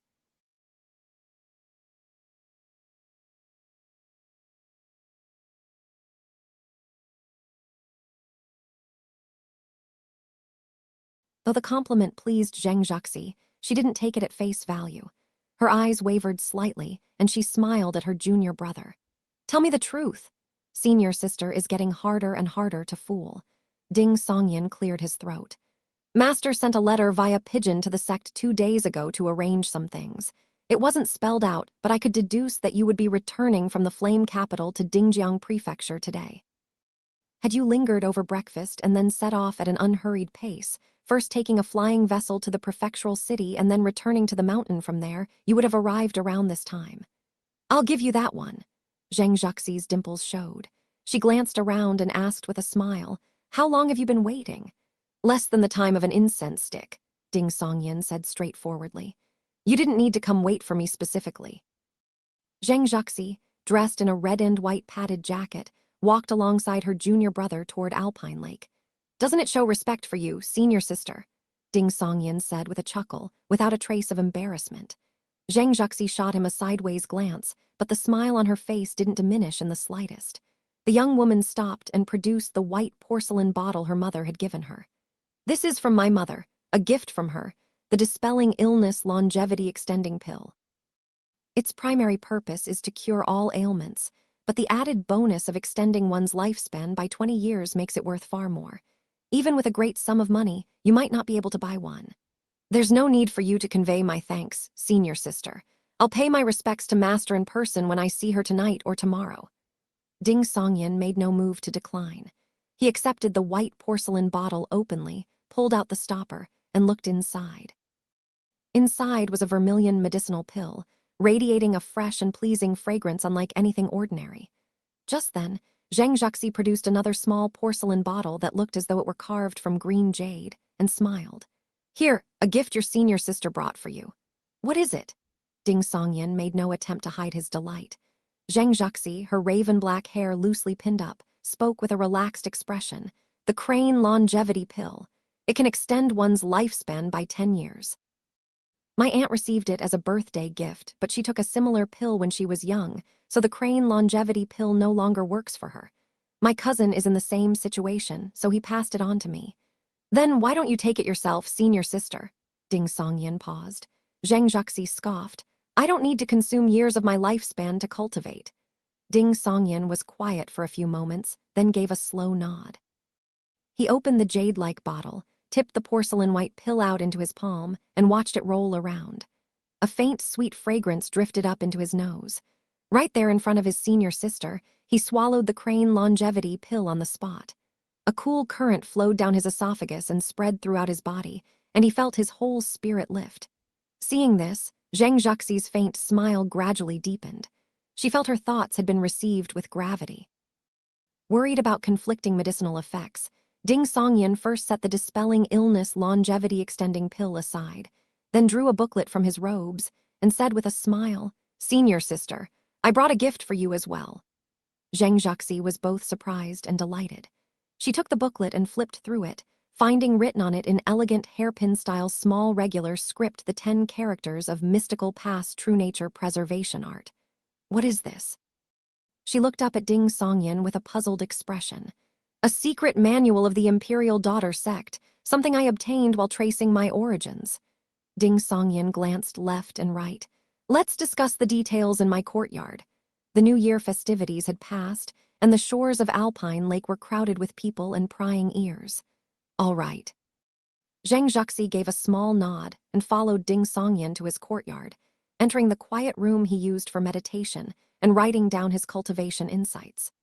The two sat down on opposite sides of the writing desk, and Ding Songyan began recounting the details of his recent outing in full, starting from the experience of riding a flying vessel and leaving nothing out. Zhang Zhuxi listened with great interest, occasionally interjecting with, "You really do love fishing, don't you?"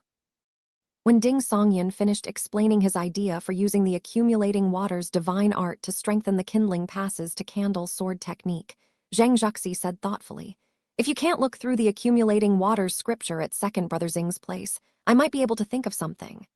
Ask Master's husband for help." Ding Songyan's mind immediately went to Zheng Ziming, her influential father. Zhang Zhuxi shook her head quickly. "No. My aunt's son is Prince Kang, Hong Jingyuan. The martial arts he uses to train his guards should include the accumulating water divine art." "Right. Let's first try to obtain it from second Brother Xing. If that doesn't work, we'll approach your cousin." Ding Songyan thought it over and said.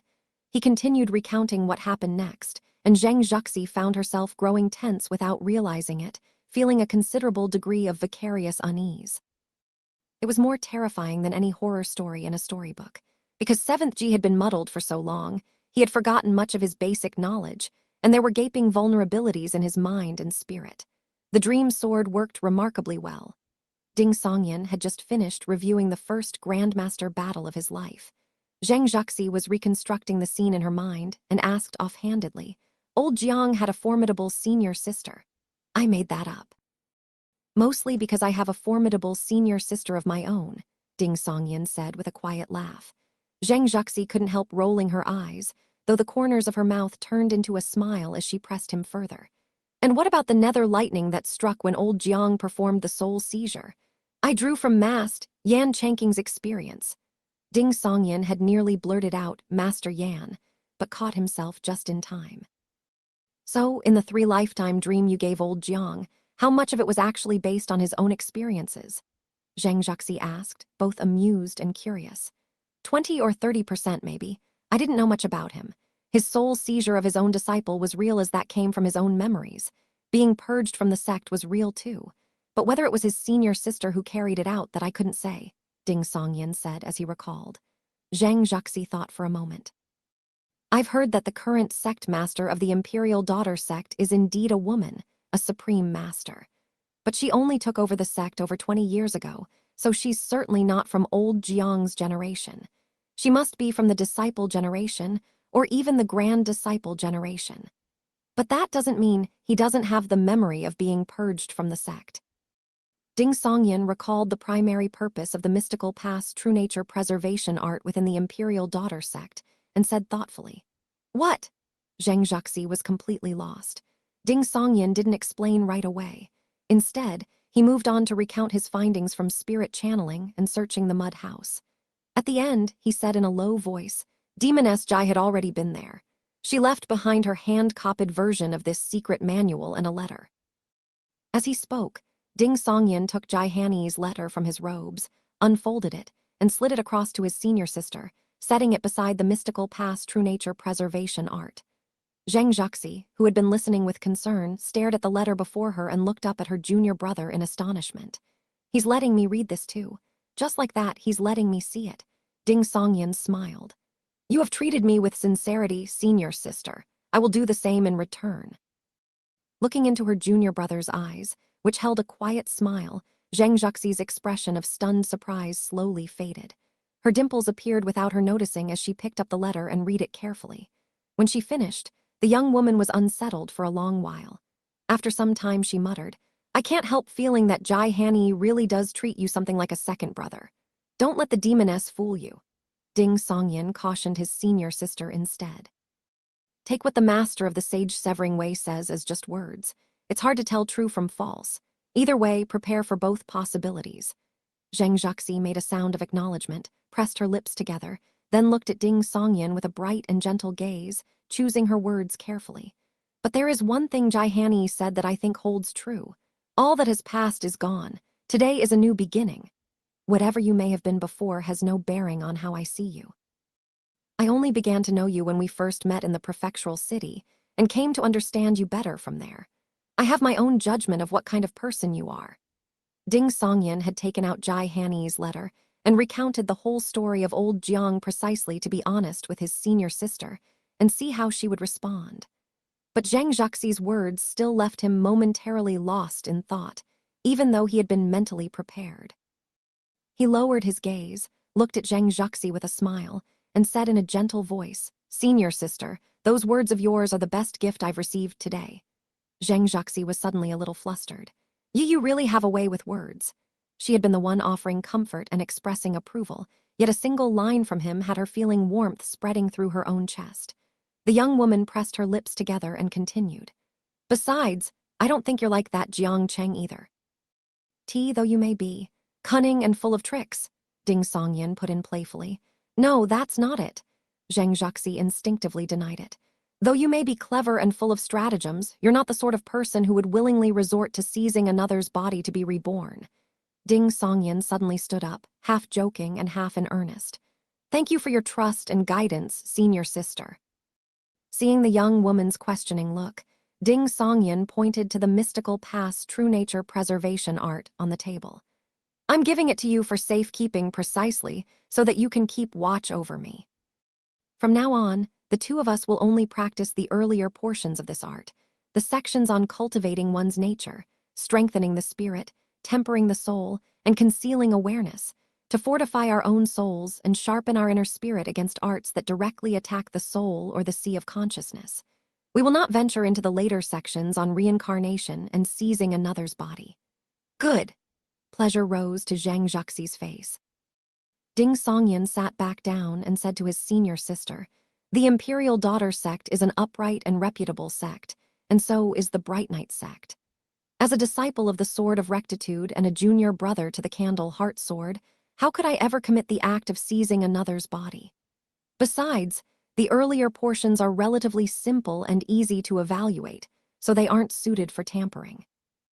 If Demoness Jai has made deletions or hidden hooks in the later sections, those would be difficult to detect for some time. You'd only discover them upon actual use, by which point it would be too late. This is also my way of guarding against Demoness Jai. Whatever your reason, I'm glad you made this decision." Zhang Zhaxi's eyes sparkled, and she made no attempt to conceal her delight. She continued, "I've been making rapid progress with your lesser limitless art. Perhaps it's because having entered the mid-stage of the Great Proliferation realm, my true chi quality is in a completely different league from when I was in the aperture refinement stage. In less than 2 years, or perhaps not even one, I believe I'll have completed the human realm portion. Then I can cultivate this mystical past true nature preservation art alongside it." "There are such changes." Ding Songyan was pleasantly surprised. He reached for the brush and paper on the desk and prepared to write down the details. Seeing this, Zhang Zhaxi came to his side, grinding ink for him while describing her various experiences cultivating the lesser limitless art. Ding Songyan would sometimes look at his senior sister and listen intently, sometimes pause to think before writing, his brush moving without rest.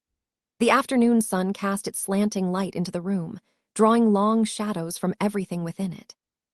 Mid-March, in the rear of Kindling Hall, Ding Songyan lay on a white-draped stretcher bed, wearing only a short shirt and shorts. After briefly informing his master of what had transpired in Yujiang Prefecture and cautioning the sect to be wary of Jai Hanyi, Ding Songyan had returned to life on the mountain, heading down to Alpine Lake Town every few days with his senior sister to unwind. Forging 15 to 18 alien apertures each month, he had completed all 94 just recently. Next came the Viscera installation. The Chaos Scriptures Viscera installation was divided into 3 rounds across 6 types. The first required installing the limitless alien viscera, which contained only 1 alien aperture. The second required installing both the yin and yang components that together formed the Taiji or Supreme Ultimate Alien Viscera, totaling 4 alien apertures. The third was the Weiand Virtue Alien Viscera, comprising 3 types: Heaven, Earth, and Human, with 9 alien apertures that all had to be installed at once. Doing otherwise risked an imbalance of chi and deviation into madness. Because different arts followed vastly different sequences of aperture forging and viscera installation within the Great Proliferation realm, the division into its 4 substages, early, mid, late, and perfected, was quite inconsistent. Perfected was at least clear, completing all aperture forging, viscera installation, and meridian condensation. The others each had their own standards. For the Bright Night sect, everything before the first viscera installation counted as early stage. The period spanning the first and second installations was mid-stage, and completing the third installation marked entry into late stage. By that measure, Ding Songyan's personal cultivation progress currently placed him in the early stage of the Great Proliferation realm. But that was clearly absurd, as he had already forged all 94 alien apertures. Ding Songyan demarcated the first 49 alien apertures as the early stage, and the remaining 45, plus the limitless alien viscera, constituting the mid-stage for the Chaos Scriptures framework. Installing the supreme ultimate viscera marked entry into the late stage. You truly don't want the numbing powder. In the brightly lit room, Hu Chengzong held a slender willow leaf blade and asked with some concern. "We can use a smaller dose. When I need you to circulate your true qi, I'll rouse you." Ding Songyan smiled. "No one walks the Jianghu without injury. I'll consider it as getting used to it early." In truth, if he waited another half-year, Zheng Zhaxi should have completed the human realm section of the lesser limitless art. She could then use her lesser limitless true qi that shared the same origin as his own to help guide his presence-absence myriad forms qi along the unique pathway through the alien viscera. But Ding Songyan felt he could not afford to slow his pace. The pressure Demoness Jai exerted was simply too great. Hu Chengzong couldn't help shaking his head. This boy is really cut from the same cloth as the sect master and Zhaxi. Stubborn through and through. You really can tell who belongs together. The cultivation teaching elder brought the limitless viscera to Ding Songyan's side. Crafted from precious materials including the dried bark of a 10,000-year Luan tree, it resembled a yellow pouch, its mouth unsealed, serving as the aperture. For Ding Songyan's viscera installation, the Bright Night sect had naturally chosen the finest materials. The dried bark of the 10,000-year Luan tree alone had cost a full 10,000 taels. A similar but lower quality substitute might have cost only 1,000. The moment the willow leaf blade sliced through his flesh, the pain nearly made Ding Songyan curl up and bolt upright. It nearly made him bite through his own tongue. Fortunately, he had thought to put a folded cloth in his mouth beforehand.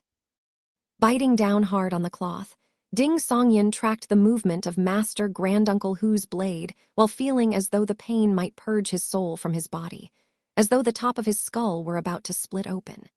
His eyes widened, both hands clutching the iron grips on either side so hard that they left a set of deep, vivid fingerprints pressed into the metal. After using his true qi to protect the heart meridian and other vital points, Ding Songyan opened the Chaos Realm to observe the details of Hu Chengzong's work and see whether there was anything that could be improved. The limitless, alien viscera was set in place among the fabricated organs beside the stomach. Flesh and blood were drawn in to connect with it, envelop it, and anchor it, gradually binding this foreign object to Ding Songyan's body. Ding Songyan endured the sensation of his body rejecting the limitless viscera. Only after Master Granduncle Hu completed the installation did he push through the pain and let his presence-absence myriad forms qi surge into the limitless. Along the qi channels, the chaos force had already flushed open. From there, it flowed slowly along the ridges and hollows of the yellow pouch, circling upward, until at last it formed a dark vortex at the unsealed mouth. Phew. With that done, Ding Songyan finally let out a breath. He didn't dare spit out the cloth as the pain of the abdominal closure came rolling in, layer by layer. Only after the salve had been applied did Hu Chengzong offer his approval. "Truly extraordinary willpower. You will certainly accomplish great things." "No need for that. Accomplishing great things is exhausting. Focusing on cultivation and exploring the spirit platform, that's my goal." Ding Songyan's tense mind relaxed. Since there was no need to wait for the numbing powder to wear off, he had barely pulled the silk blanket over himself when Hu Chengzong summoned attendants to carry him out. Zheng Zhaxi, wearing a white short jacket patterned with green flowers and a pale green gauze skirt, had been waiting outside. She hurried over and asked softly, "How did it go?" "Like I just fought an intense battle and was stabbed 108 times with a sword." The physical changes that came with the pain had left Ding Songyan's spirits surprisingly high. Seeing that her junior brother could still joke, Zhang Juxi set her worries aside. She kept up a flow of casual talk the whole way as she accompanied him back to his courtyard and settled him into bed herself. She then produced a glass hourglass and set it at the head of the bed to remind her junior brother to circulate his qi at the right times. The two attendants, seeing that they were not needed for now, withdrew to the outer room without a second thought to await further instructions. In their eyes, it was perfectly natural for Miss Zheng to look after young hero Ding.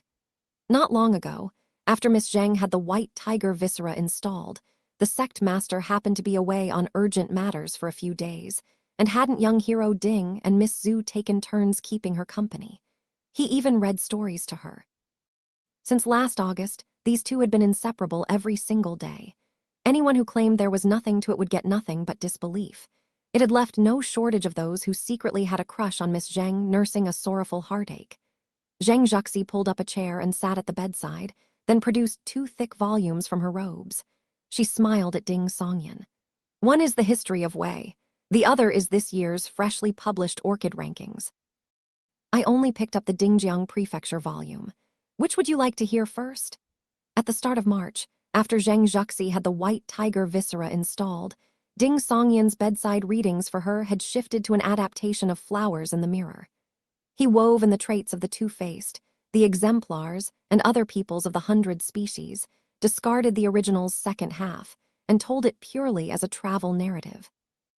Through Tang Jiu's travels in the country of the exemplars and others, Ding Songyan had also subtly worked in the principles of too much is as bad as too little, and hold steadfastly to the middle way, for fear that his senior sister's extreme unyielding nature might one day break her.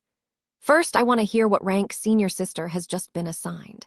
Compared to the unbearable pain during the viscera installation, Ding Songyan was already able to speak with a smile. Zhang Juxi's eyes shifted, and she gave him a sideways look, sighing. 4th rank mortal surpassed. Goodness, at this time last year she had only been hoping for 1 rank a year. That's low, Ding Songyan said objectively. With the white tiger viscera installed and her sword qi growing sharper by the day, his senior sister's rapidly advancing swordsmanship was already enough to match a 3rd rank form transfigured practitioner blow for blow. I know it's low. And who exactly drove me to work this hard? Zhang Juxi shot him a glare, then suddenly burst out laughing, her dimples appearing. Senior Brother Pan was ranked 3rd rank form transfigured, though. Poor Senior Brother Pan, Ding Songyan remarked in a tone of complete detachment. 4th rank mortal surpassed would have suited Senior Brother Pan more accurately. But then, who told him to have actual battle achievements? Zhang Juxi, both amused and exasperated, took up the cause on Senior Brother Pan's behalf. You really do put on quite the innocent act. Even when scolding someone, her voice was clear and gentle, entirely without harsh words. Ding Songyan laughed and changed the subject. Sometimes I feel the ranking system isn't granular enough. From my own experience, 3rd rank form transfigured alone could be split into at least 3 tiers. Those who climbed there through seniority and cultivation level, those who are genuinely skilled in combat, and those prodigies who make the orchid fresh list. The gaps between them may be larger than the gap between 3rd and 4th rank. Even setting aside those who became grandmasters before 30, there are worlds of difference between the prodigies on the orchid fresh list. Zhang Juxi corrected her junior brother.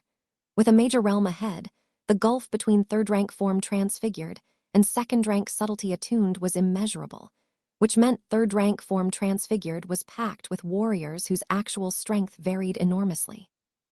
By this time next year, senior sister, you should be on the orchid fresh list, Ding Songyan said with a smile. Zhang Juxi said in a teasing tone, that depends on whether you slay any unorthodox prodigies. What rank was I assigned? Ding Songyan asked out of curiosity. According to a letter from my father, you weren't going to be ranked at all. But during the New Year period you killed Jiang Cheng, and the report to the imperial court listed him as wounded and fled, and that happened to reach them before the orchid rankings went to print. Since Jiang Cheng was a grandmaster, they ranked you 5th rank profound discerned. Zhang Juxi chuckled. Once more of your fellow disciples hear about this, you can be sure some of them will start imitating you like Senior Brother Pan and Senior Brother Zhang, staring at ants, staring at the lake, staring at the sky, staring at the mountain forests. Senior Brother Pan got results from it, didn't he? Shot straight up to 3rd rank form transfigured. Ding Songyan trailed off. unable to suppress his laughter. That's exactly what'll make everyone believe it even more. Zheng Zhuxi wrinkled her nose. When outside visitors come to the mountain, won't they start thinking something is off about our sect? After some laughter, the girl mentioned other familiar names. Senior brother Wan had been ranked third-rank form transfigured. Xing Chang, Zai Fengqiao, and senior sister Zhu had all been ranked fourth-rank mortal surpassed. Yang Shiduo had yet to make a name for himself, receiving only sixth-rank anomaly manifested, and Su Chang'an had not been listed at all. Listening to the girl's clear and melodious voice and breathing in her familiar scent, Ding Songyan thought that the occasional stint in a sickbed was not so bad after all. In the blink of an eye, March was drawing to a close. Zheng Zhuxi walked into the bedroom carrying a volume of myths and strange tales, only to find Ding Songyan already up and seated at the desk by the window, writing something. Writing a letter, the girl glanced over and asked. Ding Songyan made a sound of acknowledgement and thought for a moment. Writing to Miss Su Kingley of the Celestial Maiden School to ask about the Imperial Daughter Sect and the mystical past true nature preservation art. The Su family's lineage stretches back a long way without interruption, so they may know some things kept from wider knowledge. Lying in bed these past days, I've noticed something that doesn't quite fit. When Jingwei founded the Imperial Daughter Sect, the divine spirits and strange beasts of the netherworld were certainly still alive, and the cycle of reincarnation was still in motion. Why, then, would she forbid disciples who practice the mystical past true nature preservation art from entering reincarnation? Even without cultivating this art, one can still reincarnate. At most, you just can't recover memories of past lives. Is there some hidden problem with the mystical past true nature preservation art itself, or is there a secret about what reincarnation was like in those times? Even though neither of us will be cultivating the latter half, knowing more about it never hurts. Zheng Zhuxi paused, pressed her lips together. I see. Her gaze swept across the desk and caught on a small bundle of bright yellow winter jasmine, already dried out from last month. What's this? Zheng Zhuxi asked hesitantly.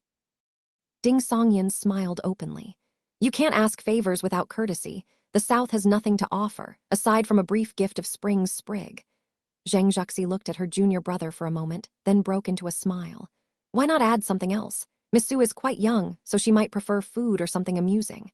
We can think about that another time. This letter is fine as is. Ding Songyan set down his brush and waited for the ink to dry, then turned to Zheng Zhuxi with a smile. Winter is over, and the Viscera installation is done. We can head to the prefectural city to find second brother Xing and see if we can get our hands on the accumulating water scripture. For the 2+ months since the new year, Ding Songyan and Zheng Zhuxi had both huddled away at the sect, venturing no farther than Alpine Lake Town, devoting themselves to cultivation without distraction. They had not been to the prefectural city at all. Part of the reason was to keep a low profile from the demons sovereign a while longer. The other part was the pressure Jai Hanni had brought. Not only had Ding Songyan redoubled his efforts, but even Zheng Zhuxi felt a more pressing need. She couldn't understand why severing mortal bonds should include her, a senior sister. A master was at least half apparent, but a senior sister bore no resemblance to a blood elder sister. Yet, she had instinctively taken to spending more time at the training ground and more time with her junior brother. She wasn't particularly worried. The precondition for severing mortal bonds was that junior brother Ding read the Sutra of Celestial Heart Wisdom or cultivated the divine art of heaven and earth transmutation, after all. Yet for reasons she couldn't explain, she felt a strange sense of a crisis. Chatting with his senior sister, Ding Songyan gathered up the other papers on his desk. These were the aperture forging and viscera installation chapters of the Chaos Scripture, now fully written out. Not only were the methods for measuring the precise locations of each alien aperture by tracking true chi circulation illustrated, but also the assortment of materials required for each type of alien aperture and alien viscera, as well as the techniques for crafting and implanting them. It came to 200 or 300 pages of text and illustrations, built up over more than half a year of continual additions and multiple revisions. The only thing missing was the recorded experience and adjustments from installing the Supreme Ultimate and Way and Virtue alien viscera. Together with the cultivation portions, Ding Songyan could now attempt to extract the Great Proliferation sections from the Heaven-Earth Cosmos chapter, the scripture of returning to stillness, and the lesser limitless art. The first two were straightforward enough. He could use his previous methods to extract them piece by piece and adjust gradually. Since they centered on the cultivator's own self, it didn't matter who cultivated them. Treating everyone as a beginner would suffice. The current lesser limitless art, however, used the celestial stars chart as its framework, so the Great Proliferation section would inevitably need to reference it as well. How to revise the alien apertures that overlapped between the two systems and had already been forged, and how to make the fullest use of the four symbols' viscera were daunting problems for Ding Songyan.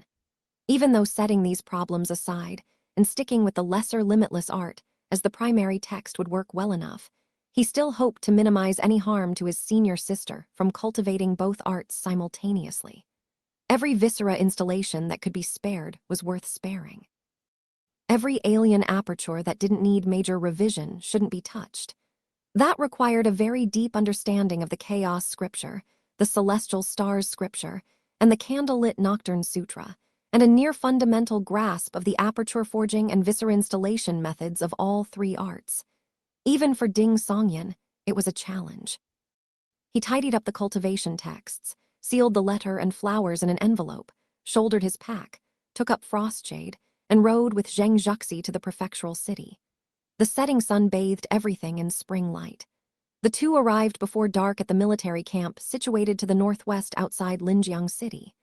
Xing Chang, clad in armor with only his eyes and mouth visible, was noticeably surprised to see Miss Zheng and second young Master Ding come visiting.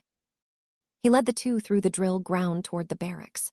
Ding Songyan's gaze swept naturally over the soldiers still drilling. He found them a mix of men and women. Many had notably broad noses and a slight rooster-like bearing, clearly cultivators of the accumulating water's divine art. Others were tall and powerfully built, shield in one hand and axe in the other, and though they had heads on their shoulders, they projected the same ferocity as the headless folk. Xing Chang really holds nothing back. He must have passed down the human realm chapters of the heaven-shattering precious record and portions of the Great Proliferation realm sections, too.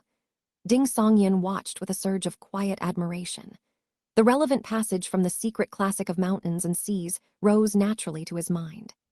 Xingchen, unyielding in ferocity, strength enough to shatter heaven and earth, well, that stands in place of a head, rather dies than surrender, wielding shield and axe to wage war against heaven.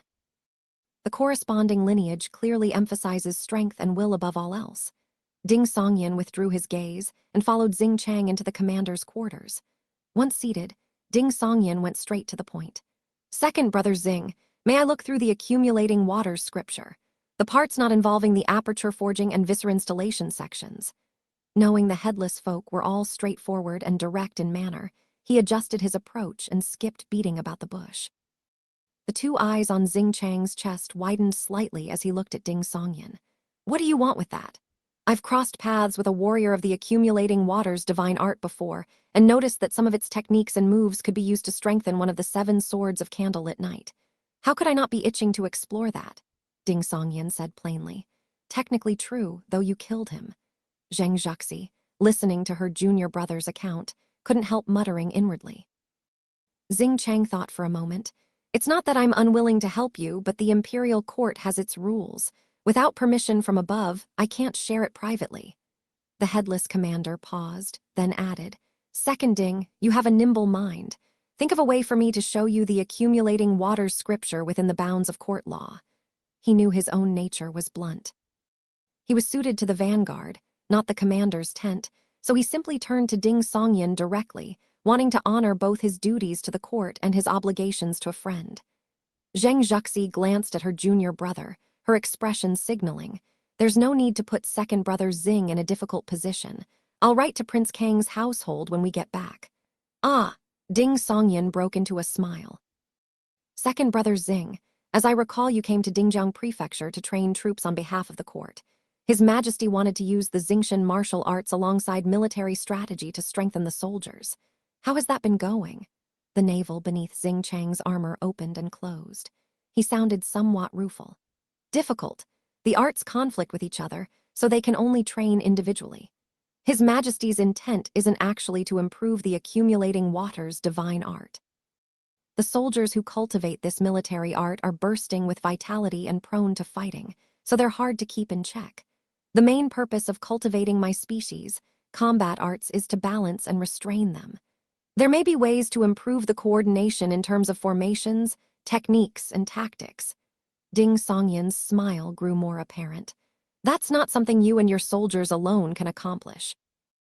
You'd need someone standing at the Dharma realm, someone with a grandmaster's perspective and insight to observe and work things out. Why not report to the court that you intend to collaborate with the Bright Knight sect on this? My master would be the ideal candidate. Collaborating with the Bright Knight sect to improve coordination between the two arts. Xing Cheng reached up with his right hand and gave a light pat to the severed stump of his neck. With sect Master Tao's reputation, the court is likely to agree. As expected, it all comes back to making use of Master's credit score. Sect Master Tao's name is one thing, Senior Counselor Zheng's position is another. Ding Songyan smiled inwardly. And my senior sister and I will assist Master in this. When she cannot attend in person, her disciples will do the work in her stead. With this arrangement, second brother Xing resolves some of his difficulties. The court ultimately gets better coordination in formations and techniques. My senior sister and I get to look through the accumulating waters scripture and the earlier chapters of the Xingshan clan's combat methods, and the Bright Knight sect gains 2 stronger disciples and a commendation from the court. 4-way victory.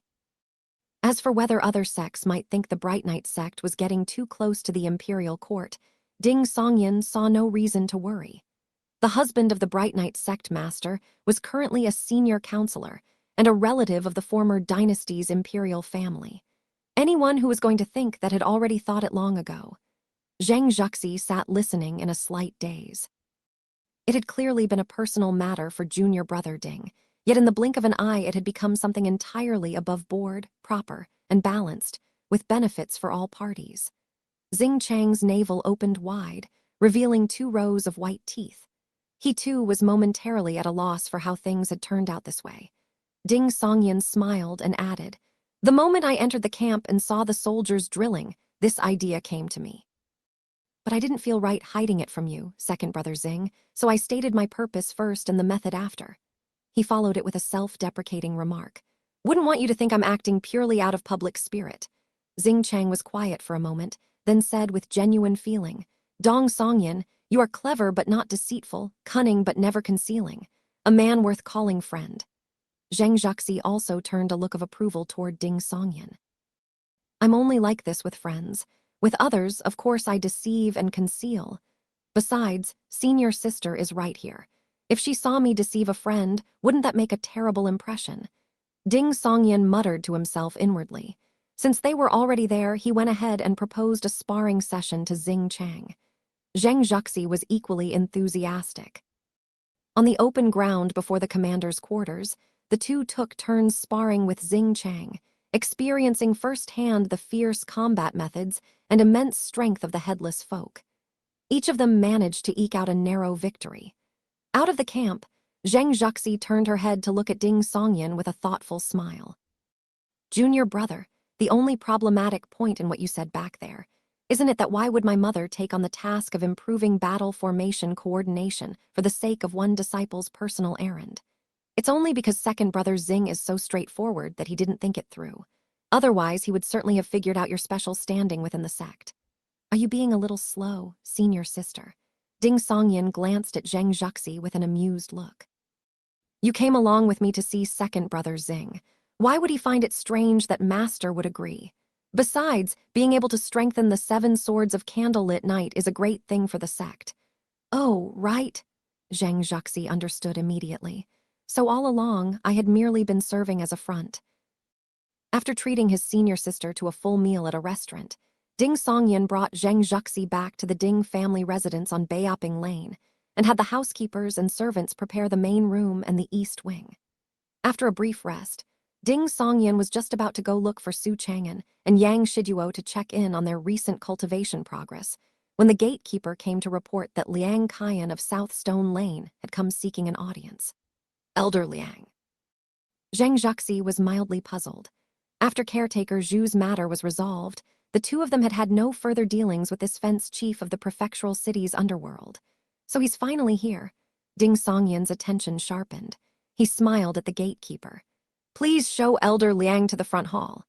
He then deliberately slowed his pace, taking a full quarter of an hour before walking with Zheng Zhuxi through the ornamental gate to the front hall. They found Liang Qian waiting, white markings visible at his neck, behind his ears, and along his cheekbones. Compared to a few months ago, this fence chief seemed to have aged slightly, though his eyes remained as deep and unreadable as ever. Dressed in a blue robe, Liang Qian stepped forward to greet them, stopping of his own accord about 3.85 meters away, and offered a cupped hand bow with a smile. Young hero Ding, heroine Zhang, I took the liberty of calling uninvited. I hope I am not intruding. Elder Liang, how did you know my senior sister and I had returned to the prefectural city? Ding Songyan asked, knowing full well the answer. Liang Qian put on a smile. I had disciples and granddisciples stationed at the west gate. The moment they spotted you both returning, they came to inform me at once. Before Ding Songyan could ask another question, the fence chief glanced at Zheng Zhuxi, then bent low in a deep bow.